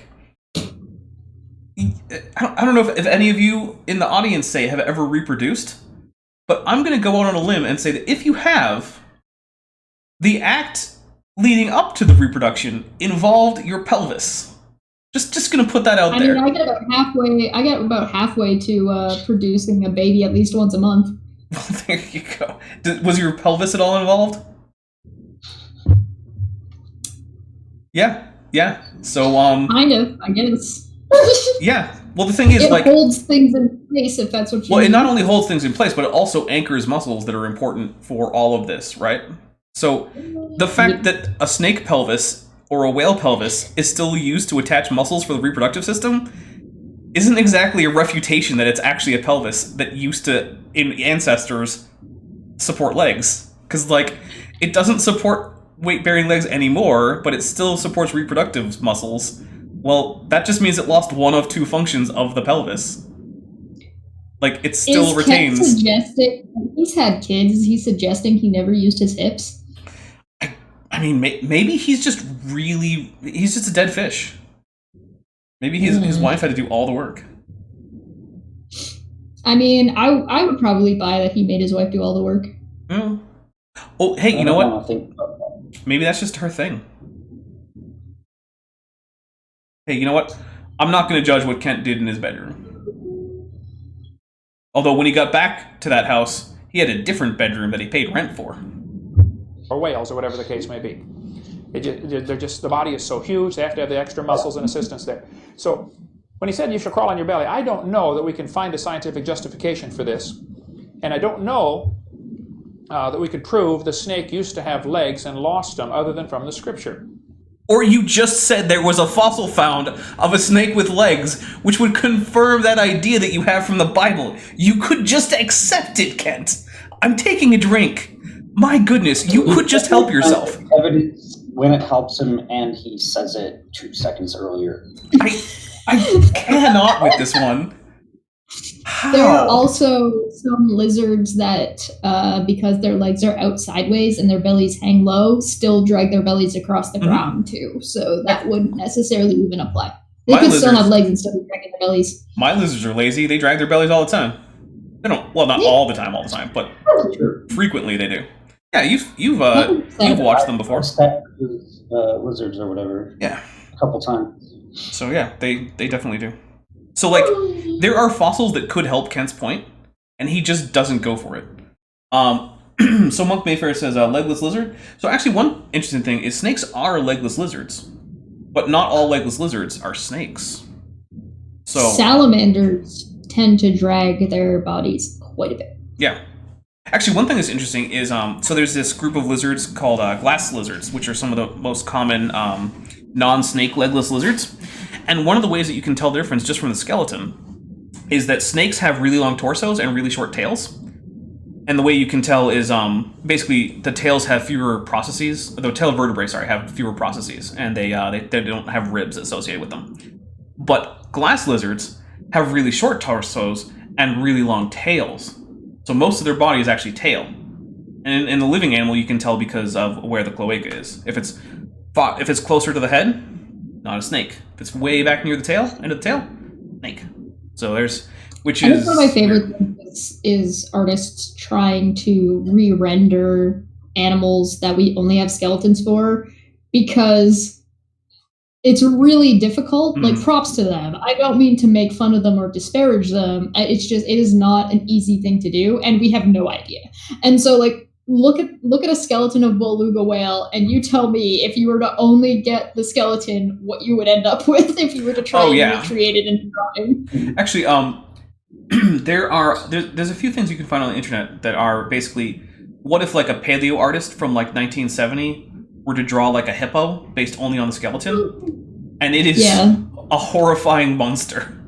You should check it out sometime. I like to think that we've gotten a little bit better at it just through practice and experience of looking at animal skeletons that are still alive and deciding that, hey, maybe we shouldn't base this off of skeletons. Maybe we should also take into account diet and environment. Mm-hmm. No, actually, I know we have, because I'm somewhat plugged in with a fairly large portion of like the professional paleo art community, and that's some of the stuff that they talk about a lot is, you know, like we can't ignore how much soft tissue there would be on many of these animals. I loved the picture of a dinosaur that somebody painted of them as a little chickadee with little tiny flappy arms. Oh yeah, I've seen that. I think it was a T-Rex, right? It was really plump and just fully covered. Yeah. It's so creepy. Now that is unlikely, but cute. It is adorable, yes. Maybe somebody finds something, I'd like to read it. But I would have to take this just as simply. You don't have to read. You just read it. Hi, I'm still crawl on your belly and eat dust the rest of your life. But the next part of the verse is the first prophecy, Genesis 3:15, the first prophecy of the Messiah. The Lord said, "I will put enmity, arguments, fights, disagreements, hatred, we know what enmity between means. thee and the woman, and between thy seed and her seed. It shall bruise thy head, and thou shalt bruise his heel." Now, a bruise on the heel is painful. You ever bruise your heel? Yes. Step on a stone, man, it hurts for days, doesn't it? But it's not fatal. Seldom is a bruise on the heel fatal. Satan knows full well some seed of the woman is going to bruise his head. Did Satan bite Jesus' heel, though? I don't care. I just don't care. Whatever. So he knows from this prophecy 6,000 years ago, the Lord said, someday a man's going to be born to a woman that's going to be your undoing. And so because he's scared stiff of what God's going to do to him, he's decided to try to frustrate the plans of God by killing or corrupting every human being alive. When we get to the days of Noah, he had just about everybody. So wait, that's why Satan wants to reduce the population? I'm just gonna take a drink. You know what? I'm not even gonna bother. Why would Satan need to do anything? God's done a really good job, apparently, of killing everybody alive already. Yeah, that's true. I mean, if you add up how many people has Satan killed in the Bible, how many people has God killed, God wins that fight. He wins that competition of who killed more people. So human beings are surprisingly tenacious, and I don't think we give ourselves enough credit a lot of the time for how bonkers the human body is, because sometimes we survive the most ridiculous things that there's no way you would think a human would survive, and then we die because we tripped. yeah, it's weird. Yeah, like you'll get stories about like there was this one famous case where some guy had a steel rod go right through his skull, like it entered in and under his like the right side of his jaw. And it came out like through the top of his head. Dude survived that. And then you get other people who it's like, oh, I tripped wrong, and now I'm dead. Wow. Corrupted, didn't he? A few hundred years later, in the days of the Tower of Babel, just about got them all again. What? There have been many times What? down through history where just about everybody was corrupt. Satan's working awful hard, and I think... But did they stop reproducing or something? Like, I don't... Most of his effort is because of this prophecy. He doesn't know who's going to bruise his head.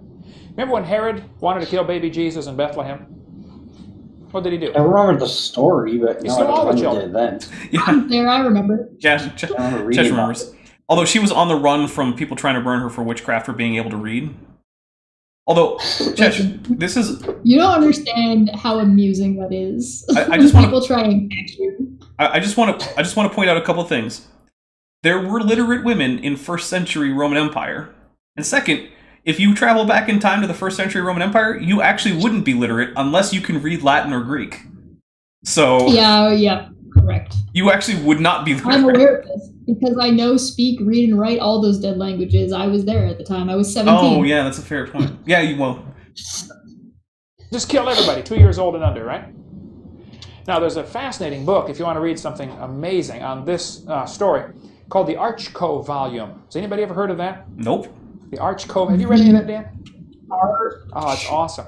What happened? This guy back in 1820 or something, some guy in Germany decided, hey, if Jesus was such an Look, if you're going to recommend the book, Kent, know the author's name. I'm taking a drink.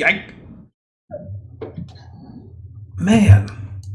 important figure... Okay. Archco volume or Archco library, which I'm not sure he's pronouncing correctly. It's ARCHKO. Is a 19th century volume containing what purports to be a series of reports from the Jewish and pagan sources contemporary with Jesus that relate to the biblical text describing his life. The work went through a number of versions and has remained in print ever since. The texts are otherwise unknown, and the author was convicted by an ecclesiastical court of falsehood and plagiarism. Whoops. So basically some dude made up ancient sources. Archco volume is regarded as fraudulent by all religious scholars. The first scholar J.M.R. James described the work as a, quote, ridiculous and disgusting American book. I'm taking a drink for Kent Hovind recommending such a book to his audience. That is amazing. This is just the Wikipedia article I just Oh my looked. goodness. And it said all religious scholars? Yes. Oh man. Now, I assume it means all scholars of religion and not all scholars who believe in God or something. In 1879, the Reverend William Dennis Mahan, whatever, a Cumberland Presbyterian minister of Boonville, Missouri, published a pamphlet of 32 pages entitled A Correct Transcript of Pilate's Court. It purported to be an official report of the trial and death of Jesus made directly to the Roman Emperor Tiberius by Pilate as governor of Judea. Mahan claimed the text was supplied to him in 1856 by a German scholar, Henry C. Wiedemann, from Father Peter, I'm not even going to try to pronounce that, the chief guardian of the Vatican. The who chief sent guardian of the text Vatican. to his brother-in-law, C.C. Vattenberg of New York, for English translation. Oh my goodness. Okay, so I've said it about paleontology, and I've said It gets better. Are you kidding me? It's better. Okay. Oh, God. Well, so I've said it about paleontology, and I've said it about archaeology, and it's also true for historical texts. You need to have provenance for these things in order to know that they're real things. If you don't know where they came from, and you can't show it, especially if you don't actually have the text anywhere, then it doesn't mean anything. And for $5, Sphincter of Doom says, maybe we need a new unit to measure Kent's stupidity/dishonesty, Kentropy. I'll tell you what, you found out how to measure Kentropy, and I will use it. That is great. I love Kentropy. So, Chesh, how does it get worse? This work was subsequently shown to have been copied almost verbatim from Ponce Pilate's Avene, a short story by Joseph Murray, published in Revue de Paris in 1860 at 37. It was plagiarized. It was a plagiarized short story. Almost verbatim. Almost. Yeah, that is amazing. I love that. It was a book. Well, now we know what Kent is recommending. I want to hear what he has to say about it. The original publisher said he had been inspired by an old Latin manuscript. Oh, And in 1842, English translation of the story made the claim that it was in fact taken from an old Latin manuscript. Mahan's contribution was evidently to create correspondence showing him to be the discoverer of the manuscript. Goodness. So let's see what Kent has to say about why we should be reading this. Surely there were other records about him besides the Bible. Mahan was summoned before the church authorities in September of 1885 on charges of falsehood and plagiarism. They testified that there was no court record of his visit to Turkey or to the library, and that the primary sources he cited were unknown. He was convicted and suspended from the ministry for a year. He promised to withdraw the book from publication, but the book was reprinted many times from 1887 onward by various publishers, since the U.S. copyright laws and were lax during this period. The title, blah, blah, blah. Awesome. So he was brought before the church, and they basically were like, no, fuck you. Yeah. I bleeped myself that time. Yeah, you did. I noticed. But also, Kent Hovind is just uncritically saying, this is an ancient record of what was happening. No, it's not. Sorts of ancient records and found court documents. For instance, Herod got in trouble for killing all the children in Bethlehem. I'm drinking for He was for called this. into question. This is What gives you the craziness. authority to kill all these kids anyway, you know? And I'm it was so quite a happy big I deal looked this up. in that country. Oh, I am What too. Herod did.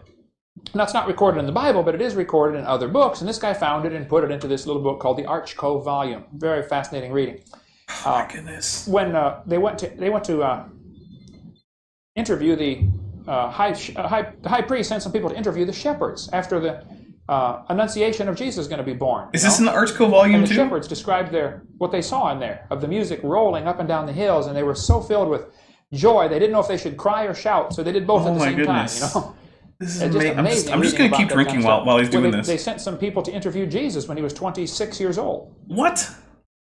And the guy came back and said, I think Jesus is avoiding me. Every place I go, they say, well, he was here, but he left. It's like he knows when I'm coming. Who's this they that are sending out people to is it like RBC, the Roman Broadcasting Corporation, that's sending out an interviewer? I'm not sure if he's not just trying to make up a joke in the middle of the story or whatever. This is bizarre. No, I think that he's trying to say that this guy who wrote this book was a time traveler, and he was running around interviewing Jesus for his book. And then for some reason, he was writing down his ancient manuscripts in Latin so that he could find them later on and translate them, but he didn't send them to anyone else. Like, okay, yeah, sure, why not? That makes at least as much sense as most other options. So they interviewed Joseph and Mary instead, and they described what Joseph and Mary were like. They say Mary was short and plump and a very pleasant woman. Joseph was big and ugly and dumb. Oh. Basically. And Joseph was disappointed in Jesus because he expected him to be a king, and he thought, I'm going to get rich off this deal, you know. And it turned out Jesus had no intention of being a king, and Joseph was very disappointed in him. Man, way to throw Joseph under the bus. It's neat just to read this from a secular perspective if you want to get more on that. But anyway, Herod slew all the children in Bethlehem. Many people have the evolution philosophy as... That's a well-known fraud, everybody. Well, is it any surprise that Kent, a well-known fraud, is promoting another well-known fraud? Next, he's going to have a commercial out for Kyle Curtis. Oh, yes. You know what? I bet we could actually get Kent Hovind to come out in support of Kyle Curtis if we really wanted to. I would rather see him go against Kyle. I think that'd be more interesting. Okay, like even Kent Hovind realizes what a crazy, horrible fraud you are? Actually, if we were to take it earnestly, I do not think Kent would be impressed with Kyle. I think he would shun him, and I think he would be like, no, that wasn't cool. Maybe. Yeah, I think there's a fair chance. the foundation for their thinking. And it does this just like it did for Charles Darwin. The thinking is, we're nothing but animals, and if there's too many people, we need to get rid of some. Charles Darwin never said anything like that, and I'm taking a drink. Okay, Charles so Darwin was amazingly it's not progressive that at the time. some, it's that we won't get more than a certain number because they simply will not be able to survive because there just won't be enough stuff for them to survive on. That's what people are currently complaining about when they say millennials aren't having enough kids. Yeah. And so TD Lane says it's more You that don't have to kill anybody. it's so TD Lane says it's more that Kyle is gay so bad in Kent's view. Kent is capable of being personable with people he knows to be gay, and I've seen him take the side in particular discussions of people who he knows to be some category in LGBT. So he was on Non Sequitur show with Kyle. Yeah, so he's definitely... Look, Kent is a homophobe to a significant degree. However, not to the degree that he automatically sides against anyone who's gay. Like, he doesn't actually do that. Yeah, so, like, he's capable of separating out his assessment about what he thinks about someone's sexuality from whether or not he thinks they're right in a particular instance. So I will go ahead and say that is the case for Kent Hovind. Just like when people are like, oh, Kent Hovind is just racist, and I'm like, well, he actually spends a lot of time in some of his talks talking about how the unity of the human race and how inappropriate it is to exclude people from activities or membership in the church or whatever based on their skin color and things like that. So does he have any views that we would say are racist? Yeah, but it's not also fair to just blanket state that Kent Hovind is a racist. And I also, yeah, so, I mean, you gotta have a little bit of nuance there. All over the country, they have laws on how many deer you can shoot, right? Why do they have limits? Somebody's full-time job is trying to figure out how many deer are in the woods and how many can the woods support. How many trees are there? How much grass is there? How much food to eat? Oh, and Manny Keenan points out that, Karen points out that he's recorded talking to Anderson saying that the government should kill gays. That's absolutely true. Kent Hovind is definitely a homophobe. However, it's a different discussion. Right. I think what you're saying. He will still... He can separate out whether or not somebody... He can look at one sin versus another sin and talk about this sin and then also talk about this sin. Right. So he wouldn't say necessarily that Kyle's wrong for what he did because he's gay. He would say Kyle's wrong for what he did because of what he did. And also, he in might a also separate think thing... He might also think some horrible homophobic things that I would disagree with entirely, and he's wrong to think those things. But that's separate from this other issue. Kent Hovind is capable of separating those two things in his brain, which, I mean, hey, kudos, I guess. You could be worse, Kent. It's not like this is exactly a point in his favor. Right. I like his tie. We need to eliminate. Well, he does have a nice tie. Of the herd this year, and therefore Very they issue spacey. permits to kill X number of bucks or does. They're trying to maintain the population in ratio with the food supply, which is not necessarily good or bad. It's just the way it is. But a lot of folks would like to eliminate people. Jacques Cousteau was an evolutionist. You mean like you? Go back and Sorry. I mean, you're not wrong. You're not wrong. Should we take a drink for how hypocritical he's being right now? I already did. Okay, well then I will. I'm already almost done this beer. Well, we're also almost done with the show, so don't worry about it too much. Watch any of Jacques Cousteau's movies or books, things that he did, and you'll see evolution all through there. He was a strong believer in this philosophy. He said, in order to stabilize world population, we must eliminate 350,000 people a day. That's at the United Nations Development. Yeah, that's a weird... Yeah, I don't know. There's a lot of people that march into the ocean. It's probably cherry picked. But, you know what? I'll just go with this. Okay, maybe Jacques Cousteau was a crazy man who wanted to murder people. Okay. Maybe. Sure. Maybe Jacques Cousteau's a jerk. I don't know what the point is there. Fund for women. T. Lane says, for being small, Chesh can pack beer away. That's true. Chesh, despite being light of weight, she is not a lightweight. I'm looking up this. Develop the world. We got to eliminate 350,000 people every day. in order to save the planet. Tesla Ranger says, Jacques, Jacques. Nice. Have you seen those do you bumper want to hear the stickers? whole quote? Yes, I do. Yes. I would love to hear it in context, so that way I can drink for how out of context it was taken.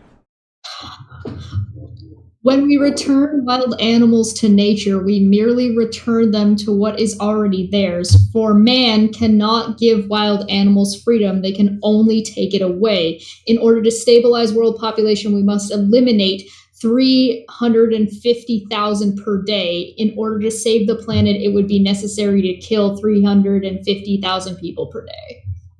No, actually, that's pretty spot on to what Kent is implying, so... good job, Kent. But it's not. But it is. But it's also not what he was talking about. Well, yeah, it's. I'll say this: it's less quote miney than I would have expected. And he also said it's a horrible thing to say, but it's. Oh yeah, our society is turning towards more and more needless consumption. It is a vicious cycle that I compare to cancer. Should we eliminate suffering, disease? ? The idea is beautiful, but perhaps not a benefit for the long term. We should not allow our dread of disease to endanger the future of our species. In order to stabilize world population, we need to eliminate 350,000 people per day. It's a horrible thing to say, but it's just as bad not to say it. He's talking about people need to die. If humans become immortal and we start healing everything, we can't be having kids at any kind of proper rate. Yeah, and then Leiluma also asks, but is he even advocating it? Yeah, it's a weird quote. I'll just say that. It's a horrible thing to say. I would say he's not advocating for killing 350,000 people a day. Yeah. No, he's saying that we need to eliminate, like that people need to be allowed to die.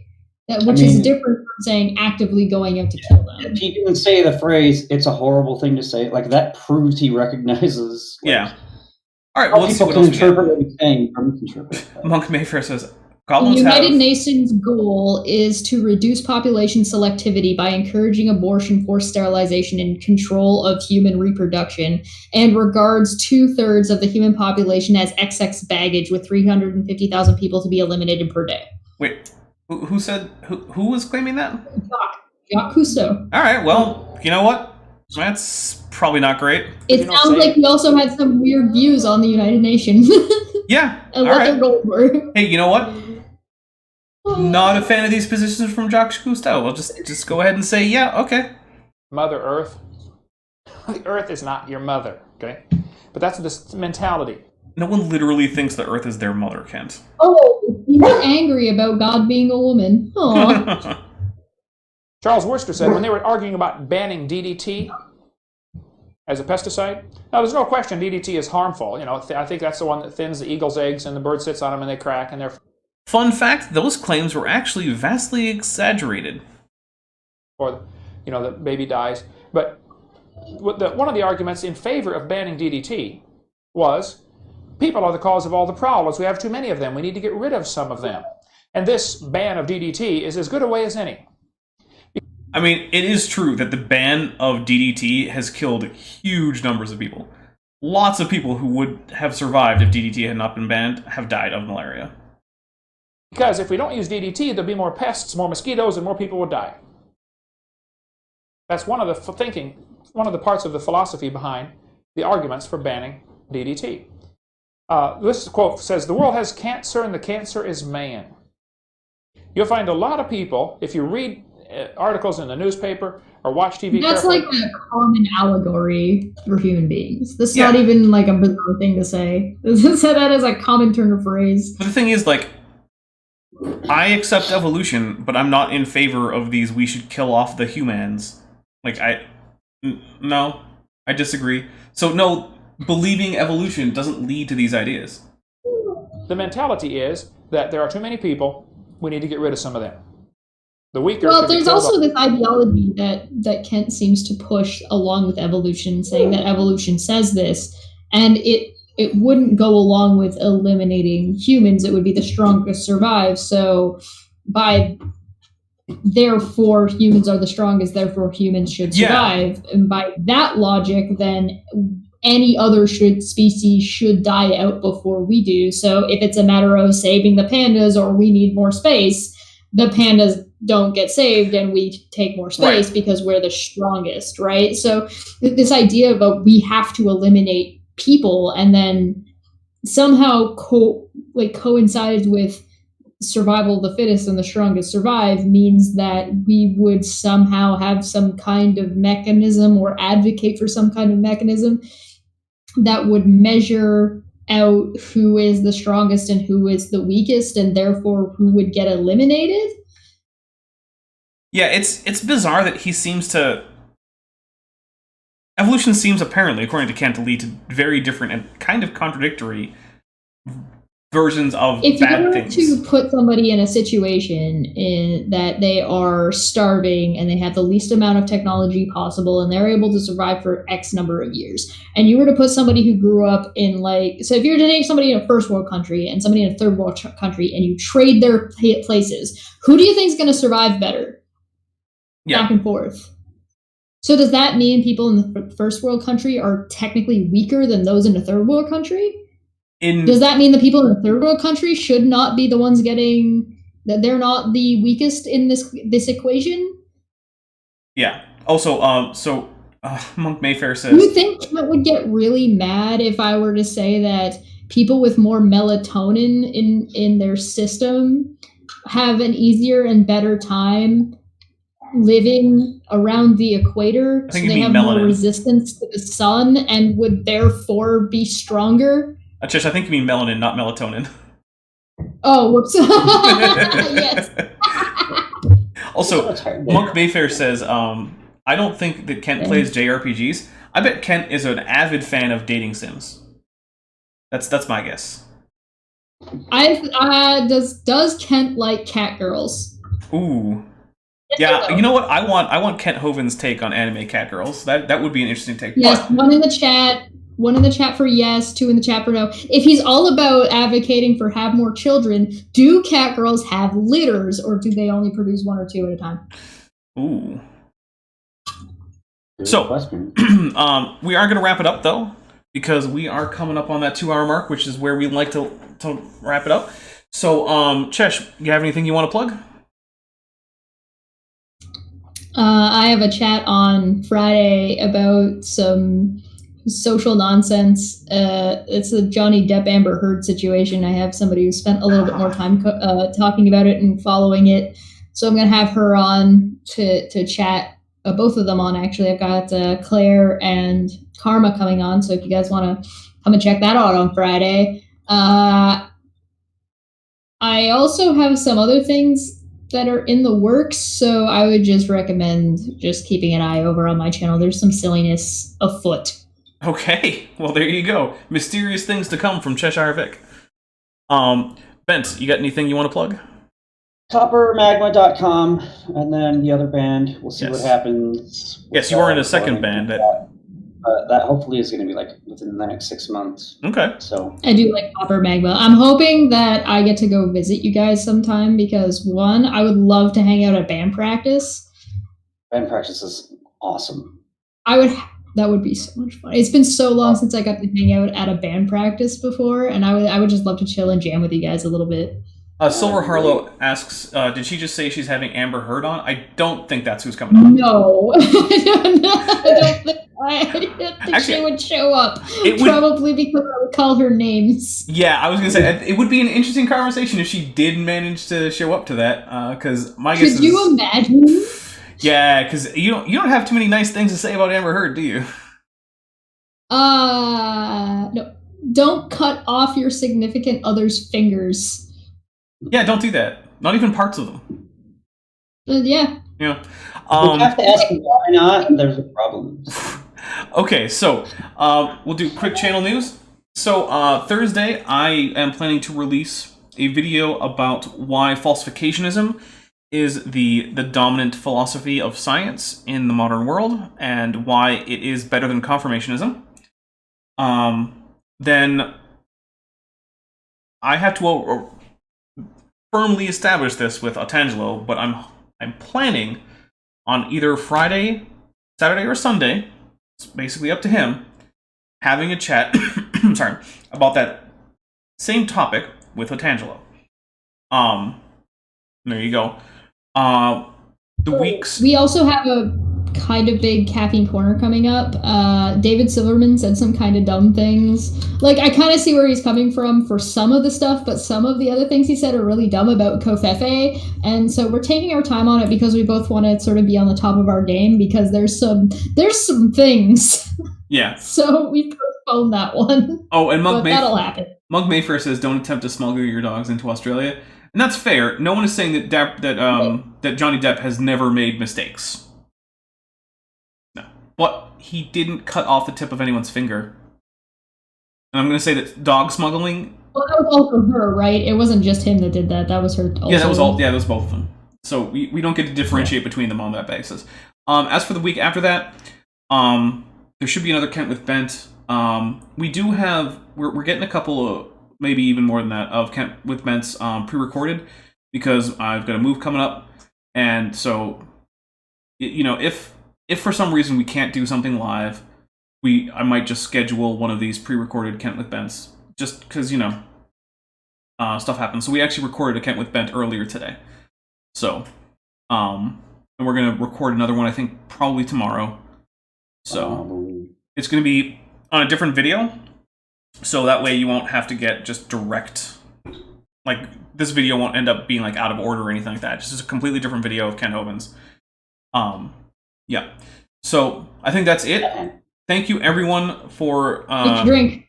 Yeah, finish your drinks.